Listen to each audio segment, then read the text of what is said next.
leave you laid out on the floor. Try to duck and roll, hit and miss. Now you counting stars. Should've practiced more. Should've hit the mask, get out there more. Saying that you're the best.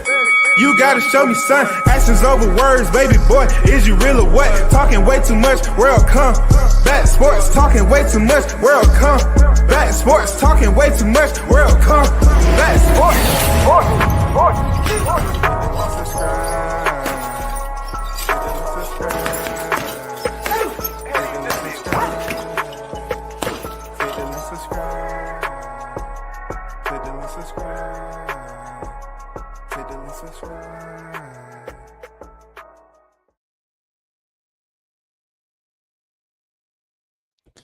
Yo, shout out to the hottest chat in the MF and game, A-Side official.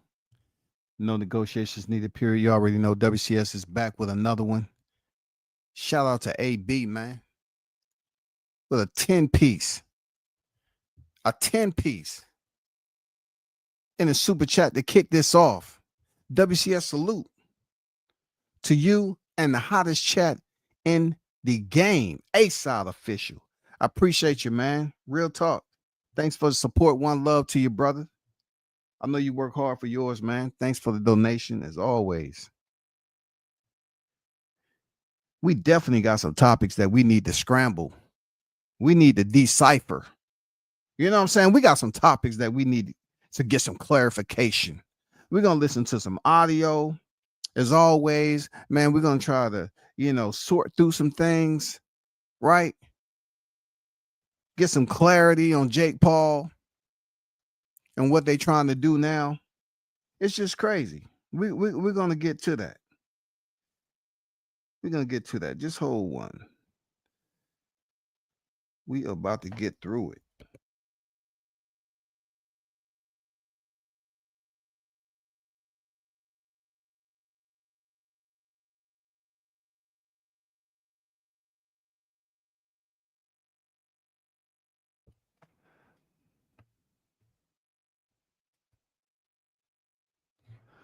All right, man. I'm gonna get to the Turkey Al Sheik convo that has people, chit and chattering about his no pay-per-view. Once again, WCS will give you some insight that this is nothing new with pay-per-view. But when it comes to boxing fans, it's almost like they stand in front of the red light too much, man.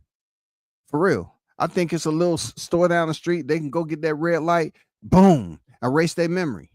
The pay-per-view has been an issue years ago about it being dead. It's no longer, it's no longer productive to boxing, this, that, and the other. Now Turkey Al Sheik comes up here and he attaches himself to the subscriptions and said, hey, there's going to be no pay-per-view, but we're going to, pretty much dissect that just a little bit more.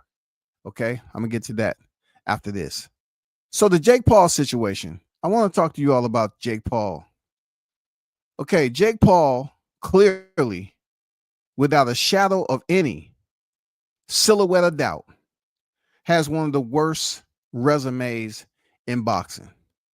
Okay, Jake Paul gets credit for being a two-sided coin. The two-sided coin is he's a promoter.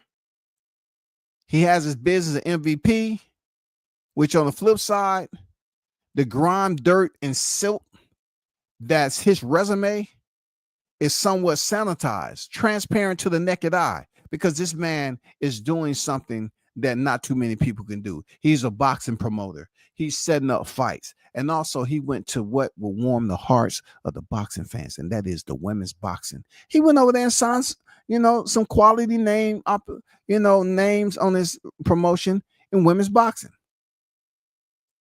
But we have to be perfectly clear that the word has been out that Jake Paul may potentially fight for a title up the line. This is a guy who has every bit of con that you can think about. When you want to talk about discrepancies, this guy only has 13 fights. He started off with Ali Gibb, a content creator.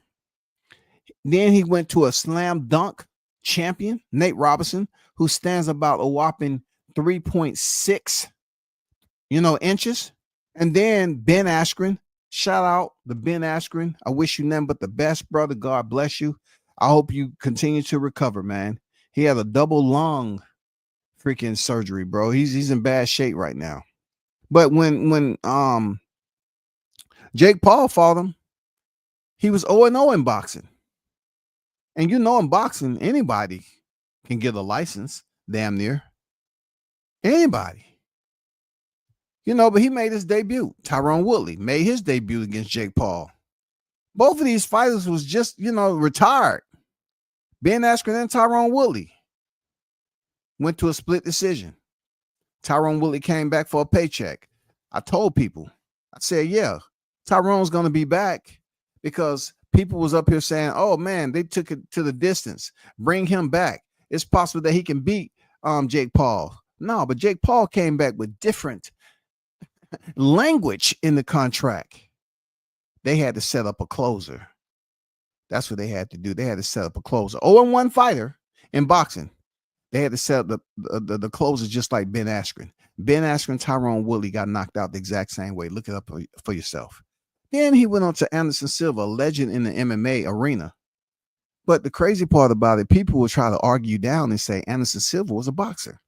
No, he got he twinkled his toes in boxing a little bit.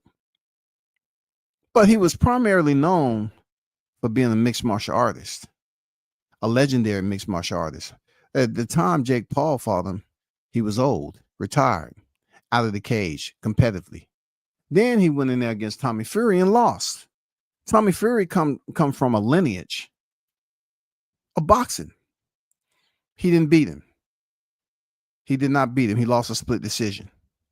Then he fought Nate Diaz. Come on, man. Nate Diaz, man, that's my guy. We all know what it is, man. Nate Diaz probably smoked a fat one before he went in there, and he just couldn't do anything. Went the distance. And then this Andre August, that dude came in there and act like he didn't know what a punch feel like. This dude act like he didn't know what headgear, what gloves. He looked at his hand like, what are these on my hand for? This dude was in there playing the fool for a check. This dude played the fool. I swear to God, he played the fool. He act like he didn't know what nothing was he act like he looked on a YouTube video and got the call from Jake Paul. Hey, buddy, I see you looking at that video right there. What's your weight like? What's your weight? Oh, great. You up into the 200s? Oh, man. How about you want to go in here? You want to be on primetime television, right? You want to fight Jake Paul? We can make that happen, buddy. We can make that happen. But I don't think, I smoke weed. Oh, man, come on, buddy. Don't worry about that. We all smoke a little bit here and there. You don't have to worry about that. Then he went to Ryan Borland. Come on, man. Michael Perry, he too. Coming into the boxing arena 0-1. And TKO'd in the sixth round. A dude, in my opinion, has better hands than Jake Paul. But, Jake Paul, the way he drafted up those contracts, allegedly, I don't know. Mike Tyson, looking back in hindsight, he might have been the youngest fighter on Jake Paul's resume. Yeah.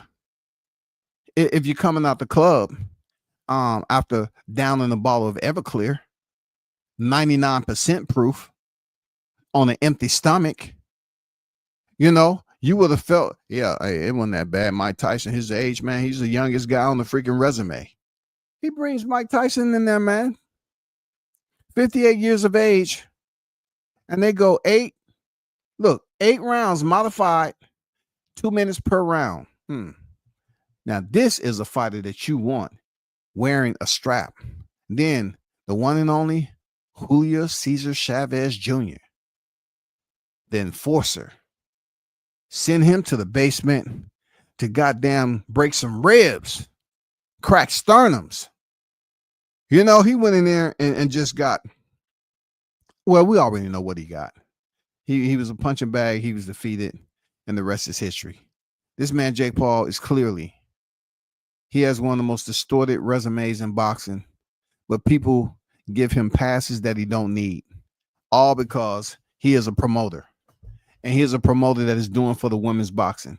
He is a promoter that is providing, certain fighters to get paychecks.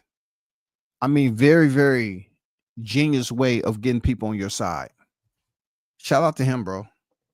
Shout out to him. Have the worst resume, and people still trying to say he should get a title shot in the cruiserweight division sometime soon. And I think it's going to happen. Shout out to the OG Bruce Gas Boxing Jet and more. What's good?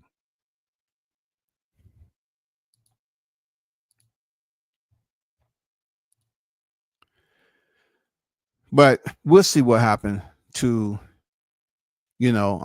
spaghetti sauce with extra tomatoes, Jake Paul moving forward. Because Turkey Al-Sheikh has mentioned some news that'll make you shake, rattle, and roll. He's thinking about trying to get Jake Paul to fight Anthony Joshua. Now, anybody with two pupils, without the Charleston White effect, know goddamn well that Jake Paul shouldn't come close to beating no Anthony Joshua.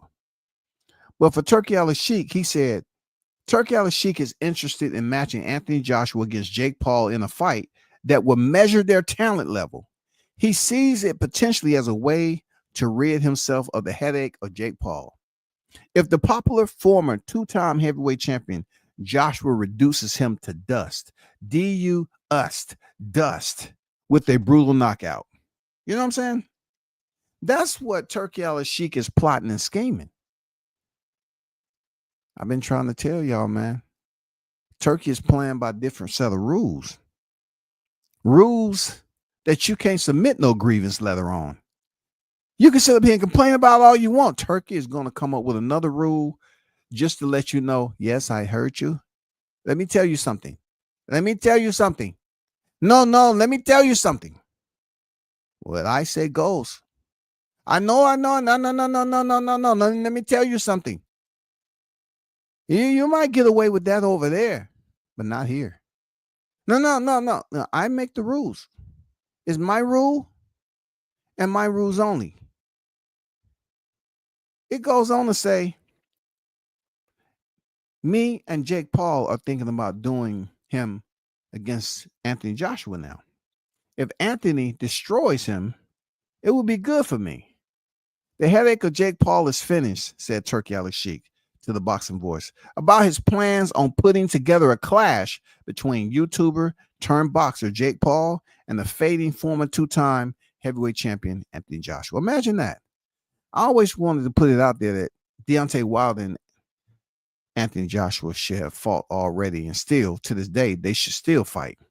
But he want to put Anthony Joshua in there with a fighter from a lower weight class that's not considered to be a genuine contender to even step in the ring with a fighter of the caliber of Anthony Joshua.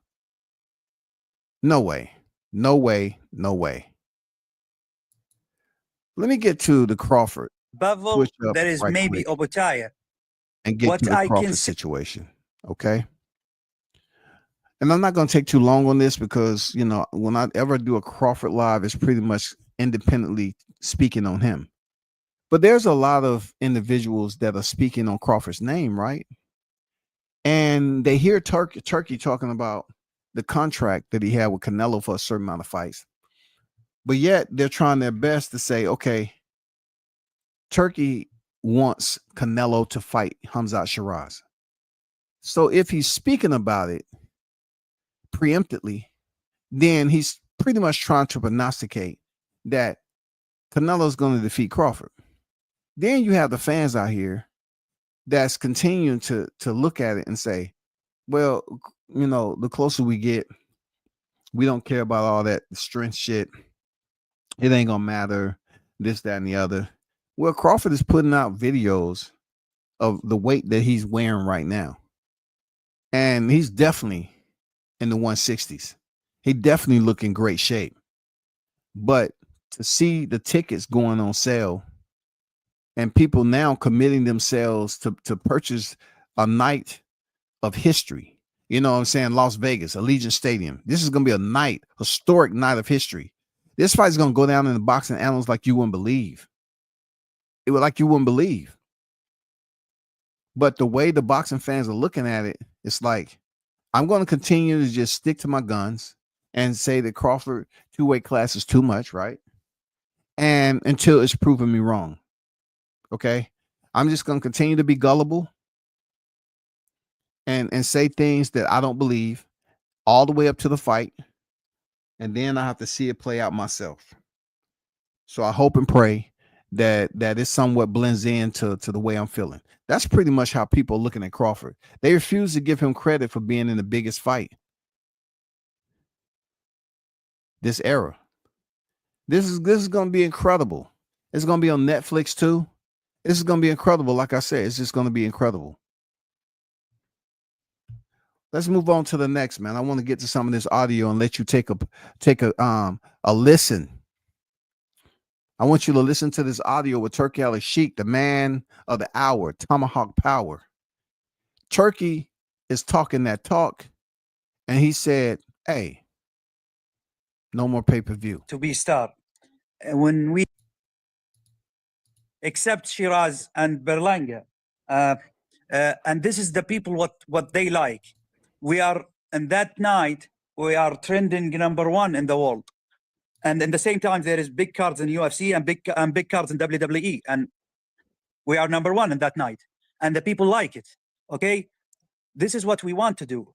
And second, now, with my friends and my people in the ring, we will start show.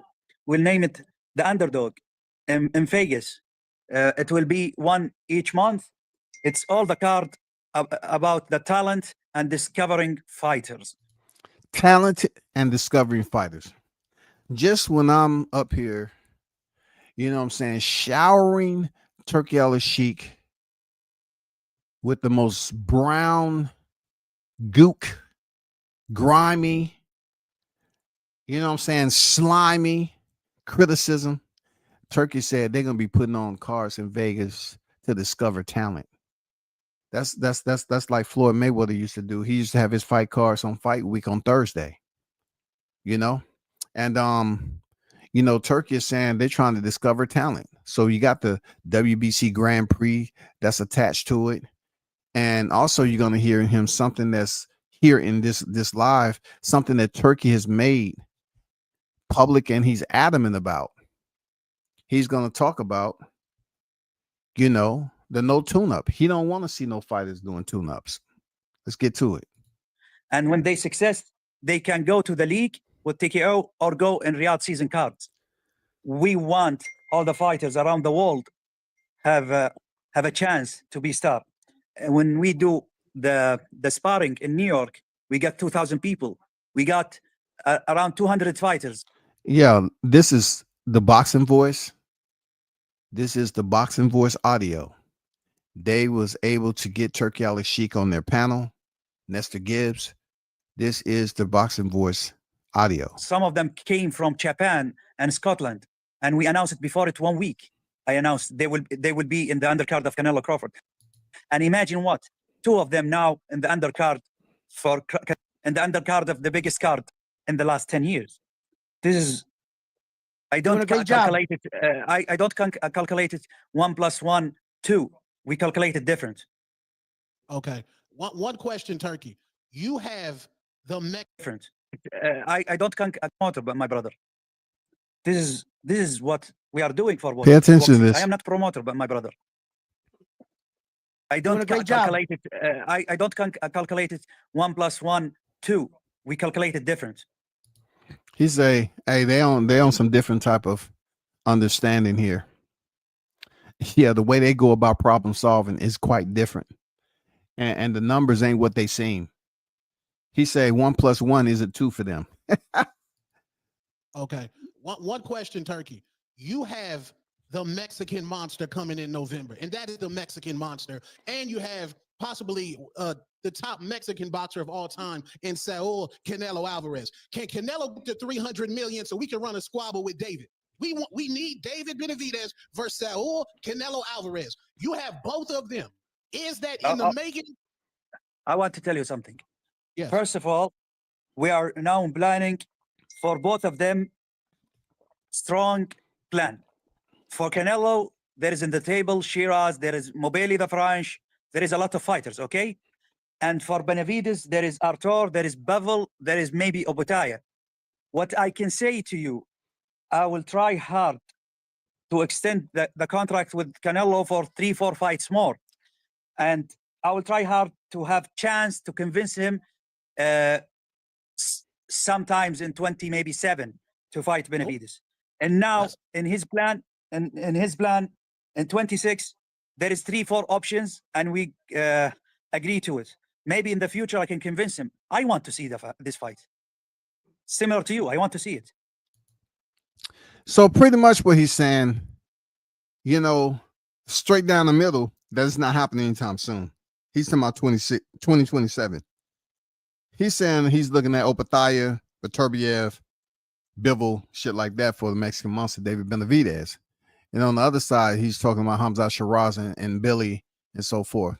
So no, he's not thinking about that fight right now. Facts. Maybe one day with good money, with good conditions, he accepts. So, but you will see Benavides against Artur. You will see Benavides against Bevel. You will see Benavides against Obutaya if they're ready. I wanted to thank you for changing the way boxing is viewed. Not as far as like the common man where I'm from, sometimes it's tough. And at what you're doing, you're changing the sport. And I think that you're going to get I'm going to be fast forwarding some of this too. Okay. And we'll be. Yeah, thank you. And I want to thank you to defense. Yeah, there are people that prefer to pay for pay-per-view. They feel like by paying you get this different feeling. But you know what they were able to do on Netflix the other day, it felt like a pay-per-view with Amanda Serrano and Katie Taylor and the entire card without having to pay big bucks. But we see that you said you're no longer going to deal with the what? No, I cannot understand. What's the feeling to pay for something you can have it free? I don't understand it either, but there are people out there that say those types of things. You know, we take calls every day. I don't know. People like to pay sometimes. Kind of people.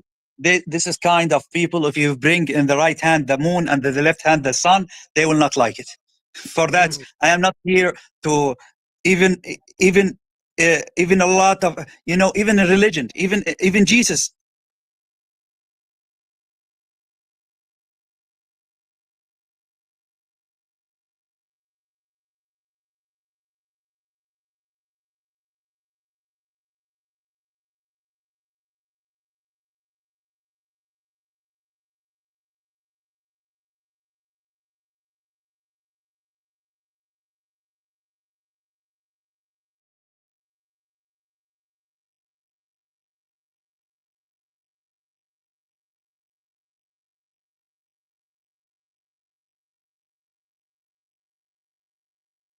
There's some people doesn't like him. This is not his responsibility, right? For sure. Yeah. So I wanted to ask, since it seems like you're no longer interested in Chris Eubank Jr. and Conor Benn, can we really get that Shakur fight? Is that something you like or you don't like? For No, it is not. We stuck today. We closed the date. We know that in that schedule the fights must happen. If someone not commenting this is not our job. We are not charity, They doesn't comment and they doesn't understand the chance what we give in the table. This is their mistake, not our mistake. We have a lot of people on the line waiting for the opportunity. We will go with people who think and understand what we are doing for them. What's the situation with Floyd Schofield? Do you care to comment? Can we ever see him on a Riyadh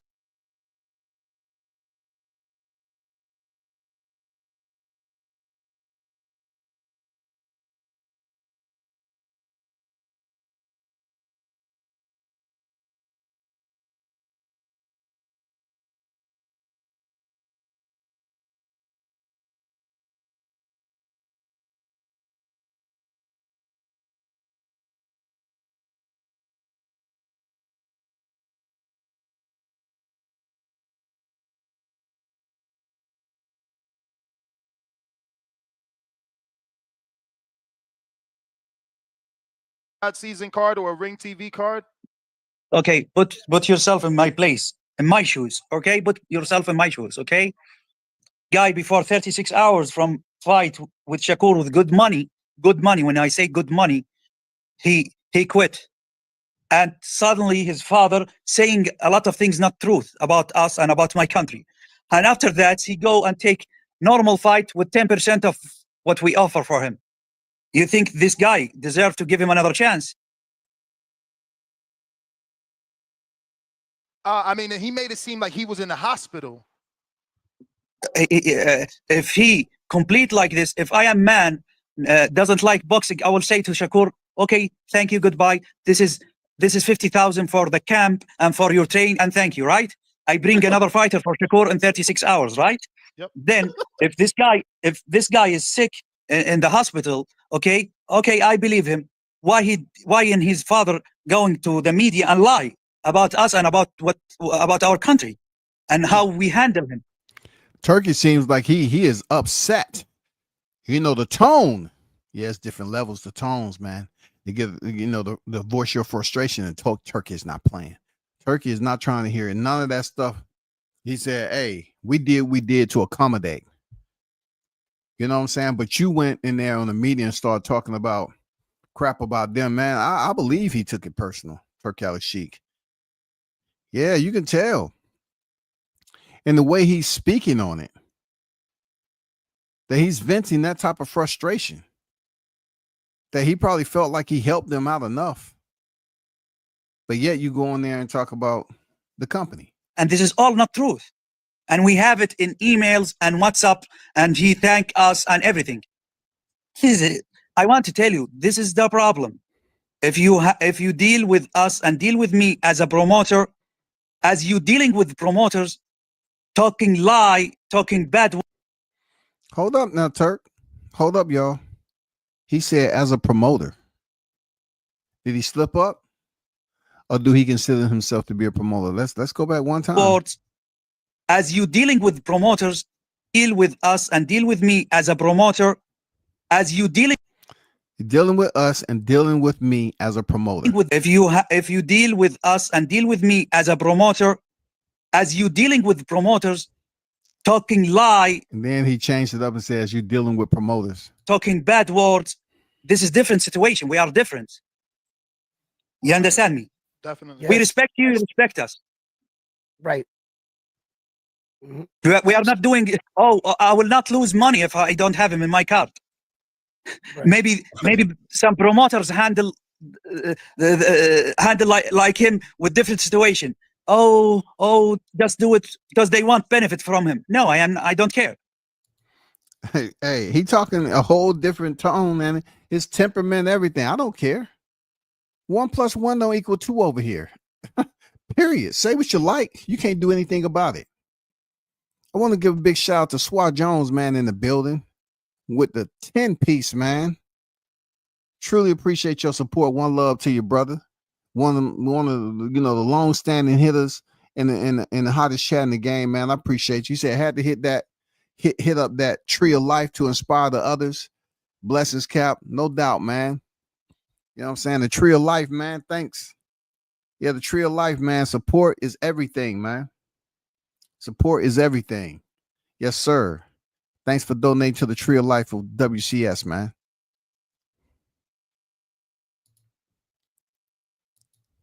Respect me, you will get my eyes. Doesn't respect me, I will go in my way, and you will bugging, chasing me. I know Hamza Shiraz is one of your guys. How did you take to the news that Edgar Belanga's wife, Genesis Calderon, is claiming that there was some tampering with his hand wraps and or gloves? I want to tell you something. I don't take anything personal, and this is a situation. We are playing in a stadium in the eye of the New York Commission, and they are the toughest commission in America, with big companies, with big contracts, with big referees, with cameras, with everything. If I take it from the white side and the good side, she's the wife of his husband, and the husband got beating very bad, and she want any excuses. I will not blame her, but Hey, he talking his shit, ain't he? Turkey Al-She is talking his shit, man. He say, man, hey, that's her husband, man. He got beat up. He just pretty much he got beat up, and you know she want to come up here for excuses and all that. I get it, but he ain't taking no prisoners, man. if something like this truth, there is a lot of big problems will happen for Shiraz and for everyone, and even the show and the reputation of the show, right? Correct. Right. Yeah, for Right. sure. Mhm. Turkey. Yeah. Now, you and Jake Paul, y'all took a picture together. Y'all seem to be cool. But I want to know, did you pay big bank, take little bank when you took Canelo from Jake Paul? Was that a big league situation where he was like, look, I have the real bag? What happened in that situation? No, I want to tell you the story from the beginning. We have the options to have the fight of May. And the options was the French guy who beat Munguia. Okay, we don't as a starter of the contracts and going to Crawford in September. Then we prefer, because we are busy. We say to Canelo, our show in May, it is in Times Square, and your contract is big. Okay, it will be unlogic if we losing the gate. You understand me? You in September mean 3 fights. Then what happened between him and Jack Paul. They put in the table with Netflix big numbers, and they say we want to do it in May. If you look to my situation, I was signing big contract with him with 3 fights. Imagine if he fight Crawford after fighting Jack Paul. What I will see in the social media, and what I will see, oh, this is the biggest fight in boxing. We bring 200 million viewers, 300, 600. And the fight with Crawford, who's every fans of boxing care about, it will be small. Now, he paying attention. He right. If they would have had that Jake Paul fight before Crawford Canelo, it wouldn't have been the same. So it's good that they did a productive fight in between and scooped up that IBF chip, got back in the game. You know what I'm saying? It's good that they got, hold up. The social media, and what I was, yeah, they got back in the game and, you know, kept it moving. Will not happen. Maybe in the future, if we extend the contract with him, maybe we decide to me and him and Jack Paul to do it. I am not against Jack Paul. If Joshua destroy him, 365 days. Then I want to tell you something. We are the most strong people defending Vada. We have big contracts and relationship with Vada. All the fighters in our card testing by Vada, and all we discovered anything. This guy doesn't have any chance with us again, and we announce it. And he said they're doing strict VADA testing. If anybody pop dirty, he said they're not doing business with them again. That was one of my questions. Were they doing, you know, drug testing over there? Because you don't hear anything about it. It's almost like, you know, it's cool for fights to happen in the U.S. and they talk about certain commonalities. There's drug testing over there. How much they getting paid? What the numbers do? You know what I love about it? The hottest chat in the MF gang. What I love about this, you know, this no pay-per-view deal is that I'm tired of hearing people talk about numbers like it's supposed to validate a fighter and what their accomplishments are.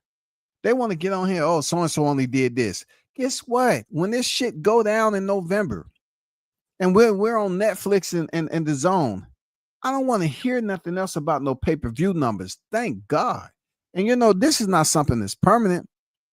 They're just basically doing a trial run to try to make sure everything happens and smooth itself out, work out all the dang, you know, the kinks or whatever, the bugs that's in it.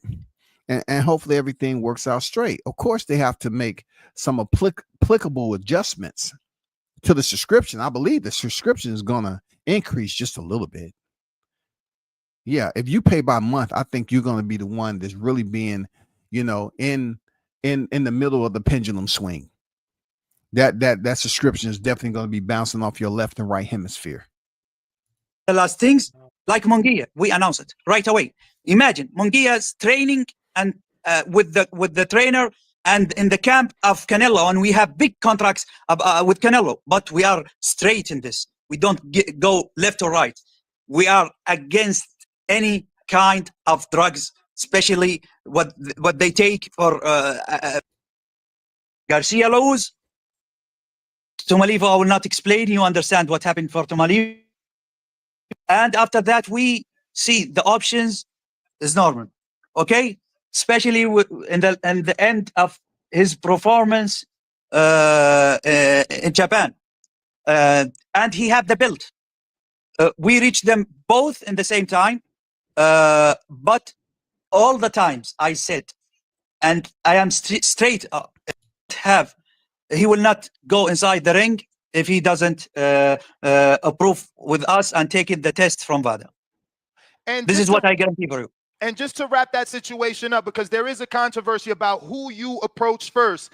Did you approach Team Haney about the Norman fight first, or did you approach Norman about the Haney fight first? That's why I had to go back, because I'm fast forwarding through some of this. But that's why I wanted to rewind just a bit so you can hear Nestor gives his question, because you know when it hits social media, it's like kids and the motherfucking jumpy balls at McDonald's. You know what I'm saying? They just start throwing shit, jumping all around, all that. They want to come up with their own little narratives, man. All because they think they're gonna get a 4-piece chicken nugget, you know, if they right. No, I want to tell you something. The situation was Haney was in bad luck with us. Each time we go close, having a big fight with him, something happened. Haney was in bad luck with them. You know, Haney wasn't in good standing with him. And you can understand where he's coming from. This dude ain't playing around. You know, he looked at the way he fought the fight to play it safe and stunk up the room. Hey, Turkey wasn't trying to hear that. Garcia Luz, Tomalivo, I will not explain. You understand what happened for Tomalivo. And after that, we see the options is normal, okay? Especially in the end of his performance in Japan, and he had the belt. We reached them both in the same time, but all the times I said, and I am straight up in this, if we reach you and have agreement, we want it to be secret until we finish the small details. You understand me? Yes. Okay? Right. I hate when anyone go and talk with the media. They start, I will not say who or where, then I get mad and freeze it for 1 or 2 weeks. Then everything solved. So this just what I said Turkey does. Turkey, he intentionally does things in retaliation, or for whatever reason he believes the point he's making, he has the POWER. Turkey has it. He intentionally does things, man.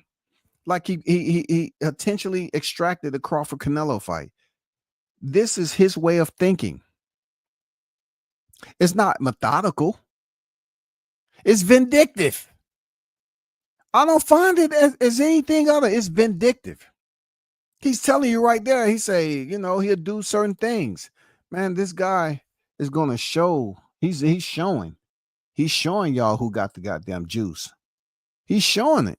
Then I put it again, and now we add 1 fight to this card, and you all forget it. We put Matthias now against Dalton Smith. Yeah, it will be the night of announcement. Wait, yeah. On the November card? Yeah. Wow. Okay. Wow. It will be 5-5. So Matthias has enough time to recover. I call him the mobile heavy bag because he's gonna walk around the ring. He's going there against Dalton Smith. So they added them to the card. 5-5. Wow. Night of announcement against forget it. We put Matthias now against Dalton Smith, yeah. On the It will be November the night card? of. Got an announcement. Wait, Yeah. on the November card? Yeah. Wow. So he's on the Wow. November card. Wow. So you got Matias and Dalton on the November card. It will be 5 champion, the night of champion. It's gonna be 5 championship fights in November. On the November card. 5 fights, 5 championships. That's one thing I can say about Turkey. He's making these fights with hardware on the line. And you know, for the men, if the hardware's on the line, you're getting cool 3 minutes. You know what I'm saying? 3 times 12 doesn't equal 37 per Turkish rule. Nice, Turkey. Perfect. What is up with Jerron Boots Ennis? Does he not want to come to the kingdom? We were supposed to get Jerron T. No. Check this out. This is another narrative that they was busy toying around with a little red wagon with white wheels. They was up here saying, no, Robert Garcia don't know what he's talking about. Boots don't duck no smoke and all that. He didn't want no tune-up fights. That's just hearsay. Let's see what Turkey has to say about it. Let's see what Turkey has to say about the tune-up fight. We're gonna get this in there. We're gonna clip this. We're gonna smooth this out right here. As I said to you, I want to do big fight. I can accept someone. I want to tell you something. If I want to do Joshua and Tyson Fury next year, we are trying to do it and thinking about it. Of course, I need to have 2 for each one of them tune-up fights first. Why? Because they are both of them coming from losing, even if it is big fight, right? Right. Yep. Okay, Right. To build it up. But as a Anas, this is the first time between me and he doing business. He asked to go to 154 and have tune-up fight first. I am not charity. Go do it with Eddie, the tuna fight, and if you're ready, you will have in my side a lot of people waiting for you. So he pretty much said, you want a tune-up fight, do it with Eddie. The only reason he was giving a tune-up fight to the heavyweights that he was talking about, if both of them was coming off a loss or whatever, that's not the case with Boots because he was a unified champion. It just goes into the bag with Crawford. Crawford moved up. He's not coming off a loss. He gets the Madrimov fights a champion. We're finding out it's not that easy to do to emulate. You know what I'm saying? Certain fighters that you want to try to compare yourself to. You're not adding up. Turkey say no. You're coming off a unification bout. You picked up a championship, and you want to come up here and have 2. Is he scared to lose? He just don't want damn tough competition. He's scared to leave Philly. One thing I know for a fact with Turkey, he's gonna pull Boots Ennis out of Philly. Boots is gonna have to get used to going on the road. You understand me? I love it. What's the holdup with boxing? A lot of people waiting for you. You will have in my side a lot of people waiting for you. You understand me? I love it. What's the holdup with Bakram? Bakram Mulatayev he wants to fight everybody. Why can't we get him a fight? I want to tell you something. This is truth and this is right. And actually, I speak with 2-3 fighters about him, and they are scared. He doesn't want to fight. No. Lord help. Well, Virgil Ortiz is on social media. I will not. I don't want to say names. Yes. They know themselves. I don't want to say names. We put good money in the table for many fighters, and they disappeared. Man, he said he put money on the table for Bakram Murtazalayev, and David Copperfield and David Blaine stepped in the building. He said, welcome, we're the 2 Davids. Poof, and shit disappeared. Turkey had a motherfucking table full of money, and the 2 Davids came in and did their magician perfection, performed the trick, and that shit was gone. Not the money, but the fighter that was in the room disappeared. Gone. Poof. All right, I got a good one here. Are we really getting Chris Mbili versus Lester Martinez on the court? So does that mean that you and Gary Jonas found a common ground? I don't have a problem with him. I want to tell you something. I am guy, take it professional. I will tell you example of something like this, and it's real. There is one fighters go against me and attack me in Twitter. Okay, And after that, he erased the what he said. I forget everything. But when he started to talk shits about my countries and about our religion and about something like this, he put me in corner. I cannot forget him because he go too far. You understand me? Mhm. Right. You understand me? I For understand. that, Yes. I don't have any problem with him. But he need to understand this is business and this is work. If it's about, I will not blame the fighters. Maybe I will not deal with him directly, but I will not blame the fighters. Why Martinez paying if he's doing something not good or something good? It is not a responsibility of Martinez, right? And uh, uh, if Jonas starting talk the truth and doesn't try to attack what we are doing to boxing and attack our countries or my religion or something like this, I don't have a problem with him. Well, in a perfect world, I would love for you to get involved in Pro Box. I know you have to see how they're developing fighters, and they had a great thing going on with Wednesday. You see the development. You will see the development in September in the first card of the ring underdog. You will see it. All right, because we definitely need that. Turkey seemed like he has all his ducks in a row. Man, their schedule, their future schedule is just like wild productive. I mean, it seems like the anticipation is warranted because he has some very fascinating fights out there. So the anticipation is warranted. This is what we need, not hope. You know what I'm saying? Not all this hope and shit. We're talking about anticipation for great fights. He's talking about putting on a whole fight card, and it's nothing but champions in November. It's nothing but champions. I know February 22nd, we seen, a card with a lot of championships on it. Yes. But that hasn't been too long ago. That was earlier this year. Now we're about to get some heavy, super heavy loaded fight cards on the back end of the calendar year. That's some good stuff, man. Yeah, shout out to Conquest. They thought Ish was sweet. Yes, sir. Yes, sir. Didn't they? What's going on, 76? Didn't they? They thought it was they thought it was sweet, right? But they're gonna find out these people out here getting paid. Get your money, young brother. Get paid.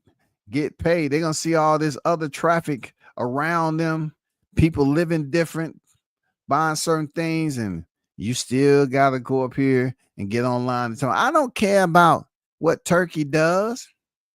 We can make our money. Floyd gonna make his money regardless. Y'all just mad. It's more than one way how to make money. Y'all just think he's the only person that hand out money. There's money everywhere. If we make $1 more than we made last fight, we making money. So stop talking about my son. Man, come on, man. Y'all better go over there and goddamn knock on that door. Bearing gifts. I tell you that. You better go ahead and fly over there and bear gifts and take that knee. We need development, man. And they had a good Wednesday night series where people were tuning in. But yeah. Turkey, did Teofimo Lopez fumble the bag? How? I don't understand. Did he? Because he said he had some $11 million offer, that he was supposed to fight Devin, then it got lowered, then he went on Twitter, he was immature. What happened with the T.O. Devin Haney situation? I want to tell you something. Yes. I don't go to the details with monies or something. You're saying numbers, but right. If you don't respect my country and my religion, you will not have any chance to do business with me. You hear that, T.O.? You just going around doing idiotic type stuff, thinking you above reprieve, just thinking above approach, and you can just speak reckless about anything, and they say, no, you want to talk about my country and all that and say all these things. No, you're gonna miss out.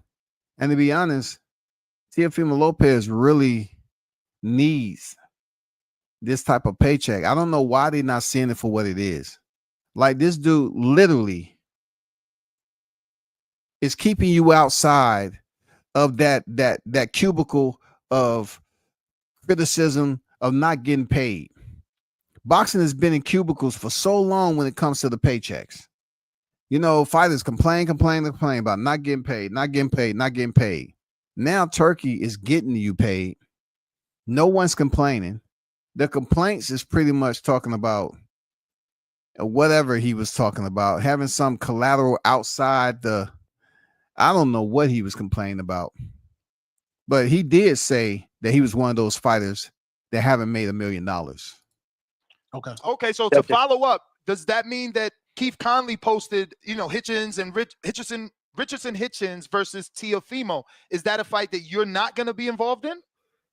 I will not be involved in this fight. Okay. Okay. Is there any truth to an offer for Tito Mercado to face Hitchens? I want to tell you something.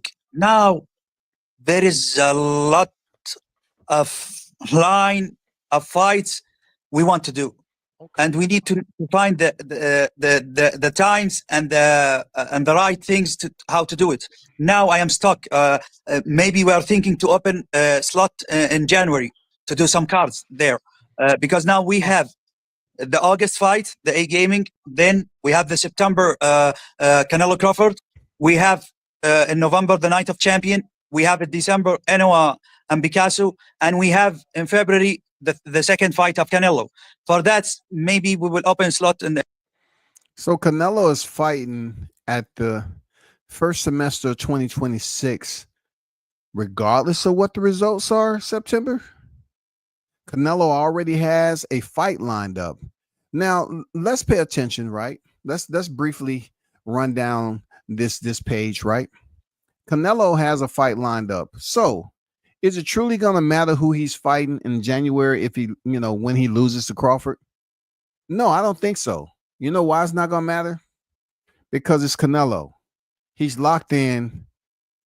Turkey is about to get, Turkey has provided Canelo with the ultimate pollination to blossom his career. I'm talking about unlike anything else. His career has never been the way it is right now. Canelo is damn near about to get paid so heavy before he retire. I hope Crawford is able to get a little bit of Canelo, but Canelo's already taken 2 losses. And this man is still on call for some of the big fights and the big paychecks. So he's about to get paid. For Riyadh season in January and do a good card at that time. Where does Carlos Adames fall in these plans? It looks like him and Johnny Beck want to fight for a 3-belt unification. Are you interested in that fight? I want to tell you something. He wastes my time and he wastes the chance. I give him good, generous offer. And after that, he stay 4 or 5 days, doesn't answer, and going with small details, you cannot understand it. For that, I take the offers. They was part of the Night of the Champion. And Janabek doesn't have any problem in this. Adames is the problem. Adames is the problem. For those of you that's believing that Janabek was ducking Adames, no. Turki Al-Sheikh, I don't believe this man has it in his soul of souls, even though he can be an antagonist and very vindictive, to just lie on Adames like that. Look. I can be petty and say, you know what?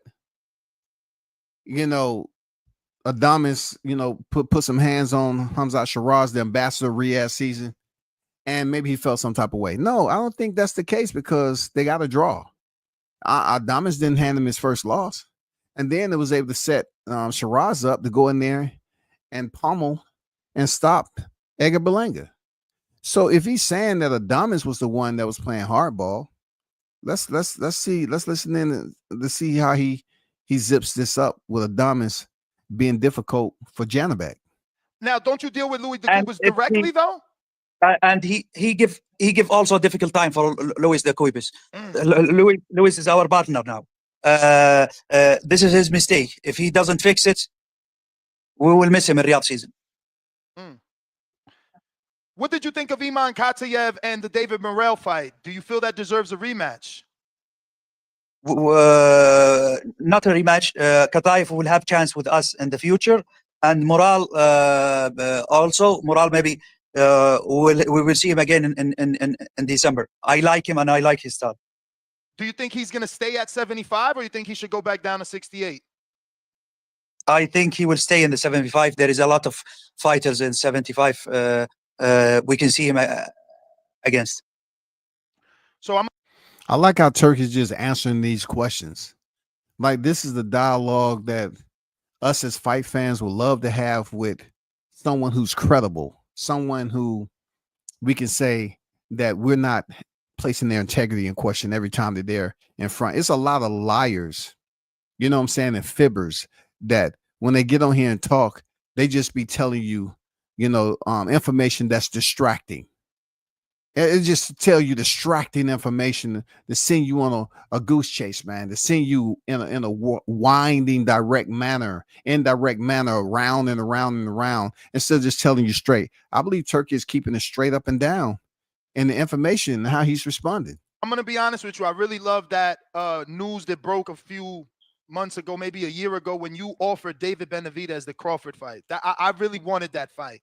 I hate that it was a catchweight that David couldn't do. But is there a world, are you talking to Crawford? Like, if he wins, is he going to look at a Bivol or David? And I'm only asking because obviously Canelo's faced those guys. He's been able to do it. Canelo fight everyone. And Crawford, I will tell you something, and you concluded from it. When he signed the contract with us about the Canelo fight in January, he said to me, "This is the last fight in my career, Turkey. I want to do it right, blah, blah, blah." And we signed it. Before 2 weeks, when we do the first conference in Riyadh, I see in his eyes, and he start to talk with me. He enjoy it. He like it. He think he want to fight 1 or 2 fights if you beat Canelo. Okay. So Crawford wants to double up. You know what I'm saying? Triple up. So if he beats Canelo, he wants to double up for 1 or 2 more fights, which is great news. This is great news, especially to the Crawford supporters on one of the best fan bases in boxing. So yeah, when he beats Canelo, we can look forward to seeing him in another fight. Okay. And we have a lot of options of that for both of them. I think it is tough to beat Canelo, especially when you go 2 weights more. But Crawford also is legend. Let's see this fight, what will care for us. But you ask about Benavidez. You don't want to see Benavidez against Artur. You don't want to see Benavidez against Bivol. You don't want to see Benavidez against Oputaya and cruiserweight. I would love those fights, but it just seems like he's waiting for the, whatever's going to happen between Bivol and Beterbiev. It seems like David's on the outside looking in. Like, I love the Anthony Yard fight, but I want to tell you that. No, I want to tell you the situation and put you in my shoes again. When what size shoes those? And if I'm going to be in your shoes, Turkey, can I actually be in your shoes, like over there for a week, and my bank account is in those shoes too, and all the amenities that goes with being in your shoes. Okay, yes. I don't think you wear my size, but I will make them work. You know what I'm saying? Even if I cut the toe out, if I'm getting all the amenities, Turkey, and everything else that goes along with daily activities, yes, I want to be there. I convinced Artur to do the rematch. Because Bivol asked for the rematch, and the first fight was something amazing, right? And no one had the balls to do it because it is not pay-per-view fight, right? Yep. It is elite fight for the fans of boxing, right? Yep. No promoter handle it, and no promoter want to throw their money for this fight, right? We take the chance and do it. And when Artur beat Bivol, and Bivol asked me for the rematch, I convinced Artur, but I put one condition with Artur, that they have the 3rd fight. And if Bivol win, and we have it in our country, okay? Bivol win. And Bivol stuck to this. Because of that, the WBC, he gave it away, right? To do the 3rd fight. And I accept. The problem is only about the timing. This wanted in the last week of October, and this wanted in the mid of November, and we are in the middle to fix it. And from nowhere, they sent to me letter that they have big offers than us, and they want to do it in Russia. Then I accept it right away, because I do it only because I give them my word. It is good fight, but we are not care about the third fight anymore. You understand me? Yes. We feel the same way. We don't want the third fight. Okay, I stay with my word and said I will do it because I. Turkey be talking that talk, don't he? Turkey be talking that talk, man. Turkey be talking that talk. He just sitting up there like chilling. The only thing he really missing is some Henny in the cup. That's all. He's just missing some Henny in the cup.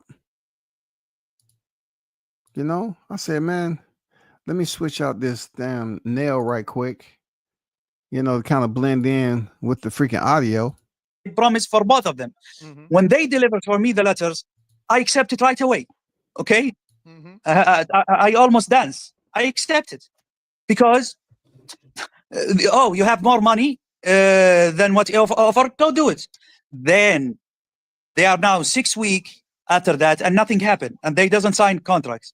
Okay, by the time they will understand, they waste their time. Okay, then they need to accept it by my way, not their way. I don't want to see the third anymore.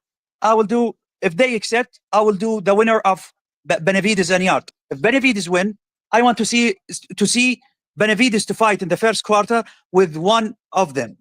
If they doesn't accept, there is a lot of options. There is Smith, there is going to cruiserweight and giving big offers for Benavides. I go to Abu Taya. Benavides will fight anyone. And this is what I like of Benavides. There is some kind of fighters, they will fight anyone. Yeah, that's definitely Benavides. Right.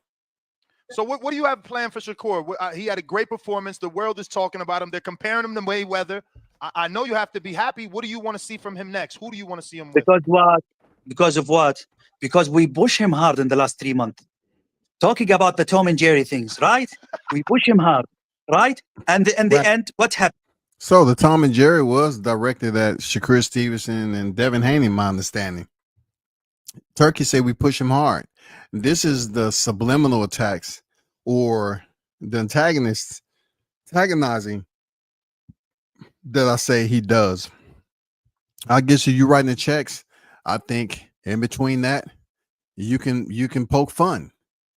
You know, you can poke fun at people. And we found out that Turkey does have a personality. Absolutely. He does have a personality. So the Tom and Jerry was out there for Shakur Stevenson. I wonder, you know, truly how Shakur felt about that. All the people now like Shakur more 100 times than before in the last 3 performances, right? Yep. Even him thanking me. And he sent to me text and message. He said, now I understand you. But he asked me, you know, he's coming from serious injured. But of that, he take the risk and fight Zubaydah. Even, I want to tell you something. In Wednesday, before the fight, 3 days, he have some small injured inside the gym when he trained. Wow. And he's completing because he want to fight. After the fight, he asked me, he said, Turkey, I want to, my hand rest. Then maybe in the end of the year or the beginning of 26, I am ready. I am with you. I said, Shakur, if I want to see you again, but I want big fight. My dream is Tanks. If Tanks doesn't happen, let's do think there is a lot of fights. Now there is Conor Ben. There is a lot of options. But Shakur, next time there is no turn up. We want big fight. Dang, to you Shakur fans, you hardcore Shakur fans, Turkey is up here saying, hey, big fights. He said William Zepeda wasn't a big fight. Let's get that clear. Let me give clarification and contextual verification of that. Turkey said no tune-up.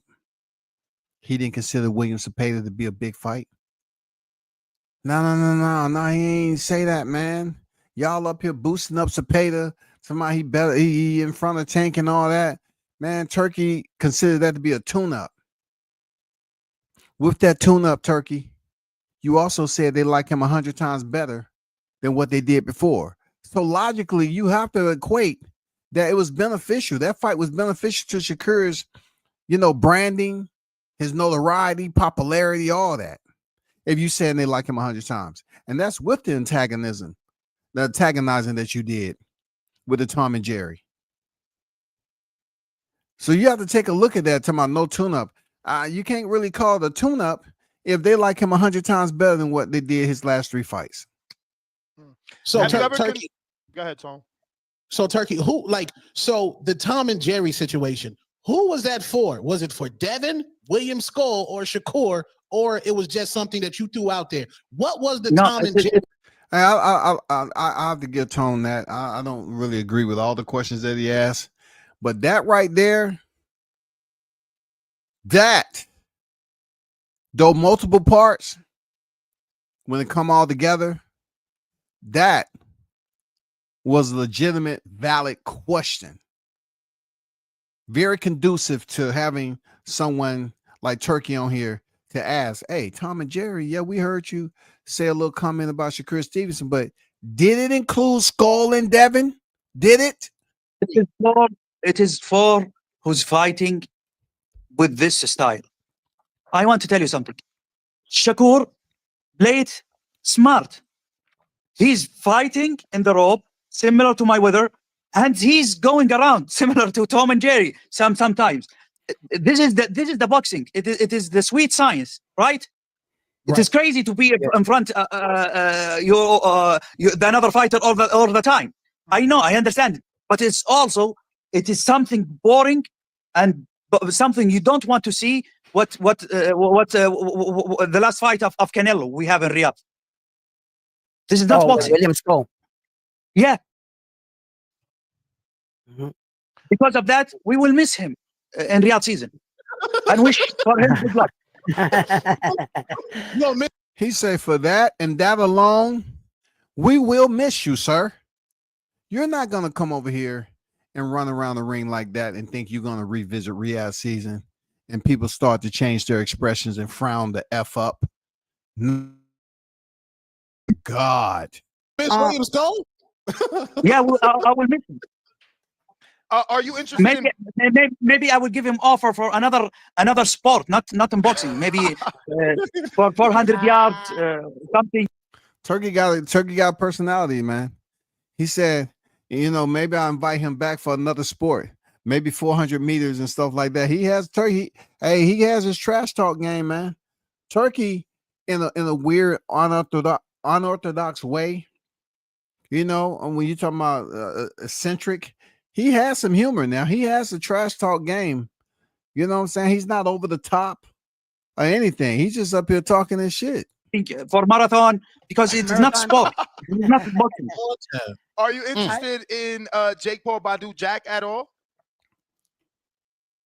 Jake Paul, if he wants to fight with us, we will try to have Joshua, because it is win-win deal.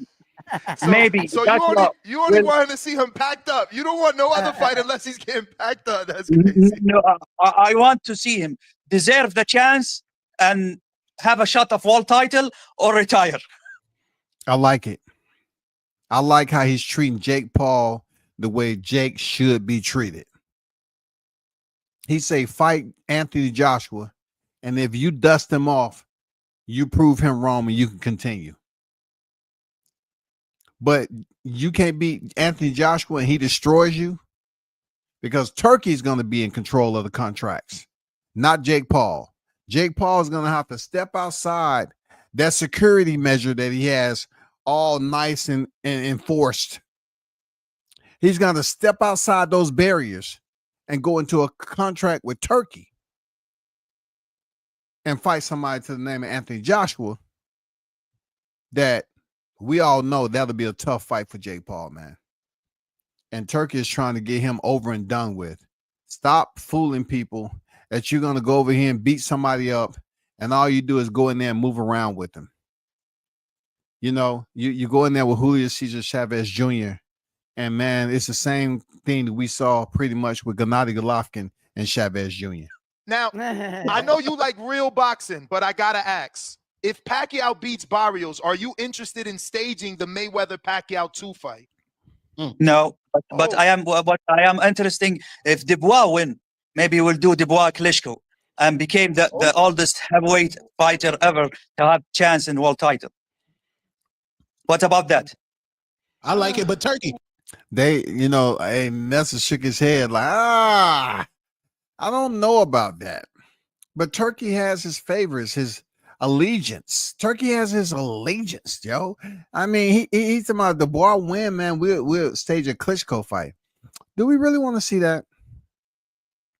I mean, there's other people that's up next that we want to see. Like, come on now. I don't know about that, Turkey. Wilder AJ is still a big fight, Turkey. We in the hood. We still want that.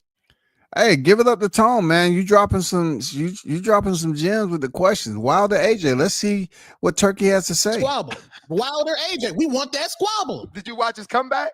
I want to tell you something. I am ready to have it, but he need before to do it, to do one fight before with me, with serious fighter, to prove to me that he's the Wilder of the all time. Excuse me, I give him 2 chances before, and he disappoint me against Barker and Zhang. Right? Yeah. Definitely. He needs to prove to me that it's worth to do Joshua and Wilder. Excuse me. And the last fight of him, it doesn't convince me.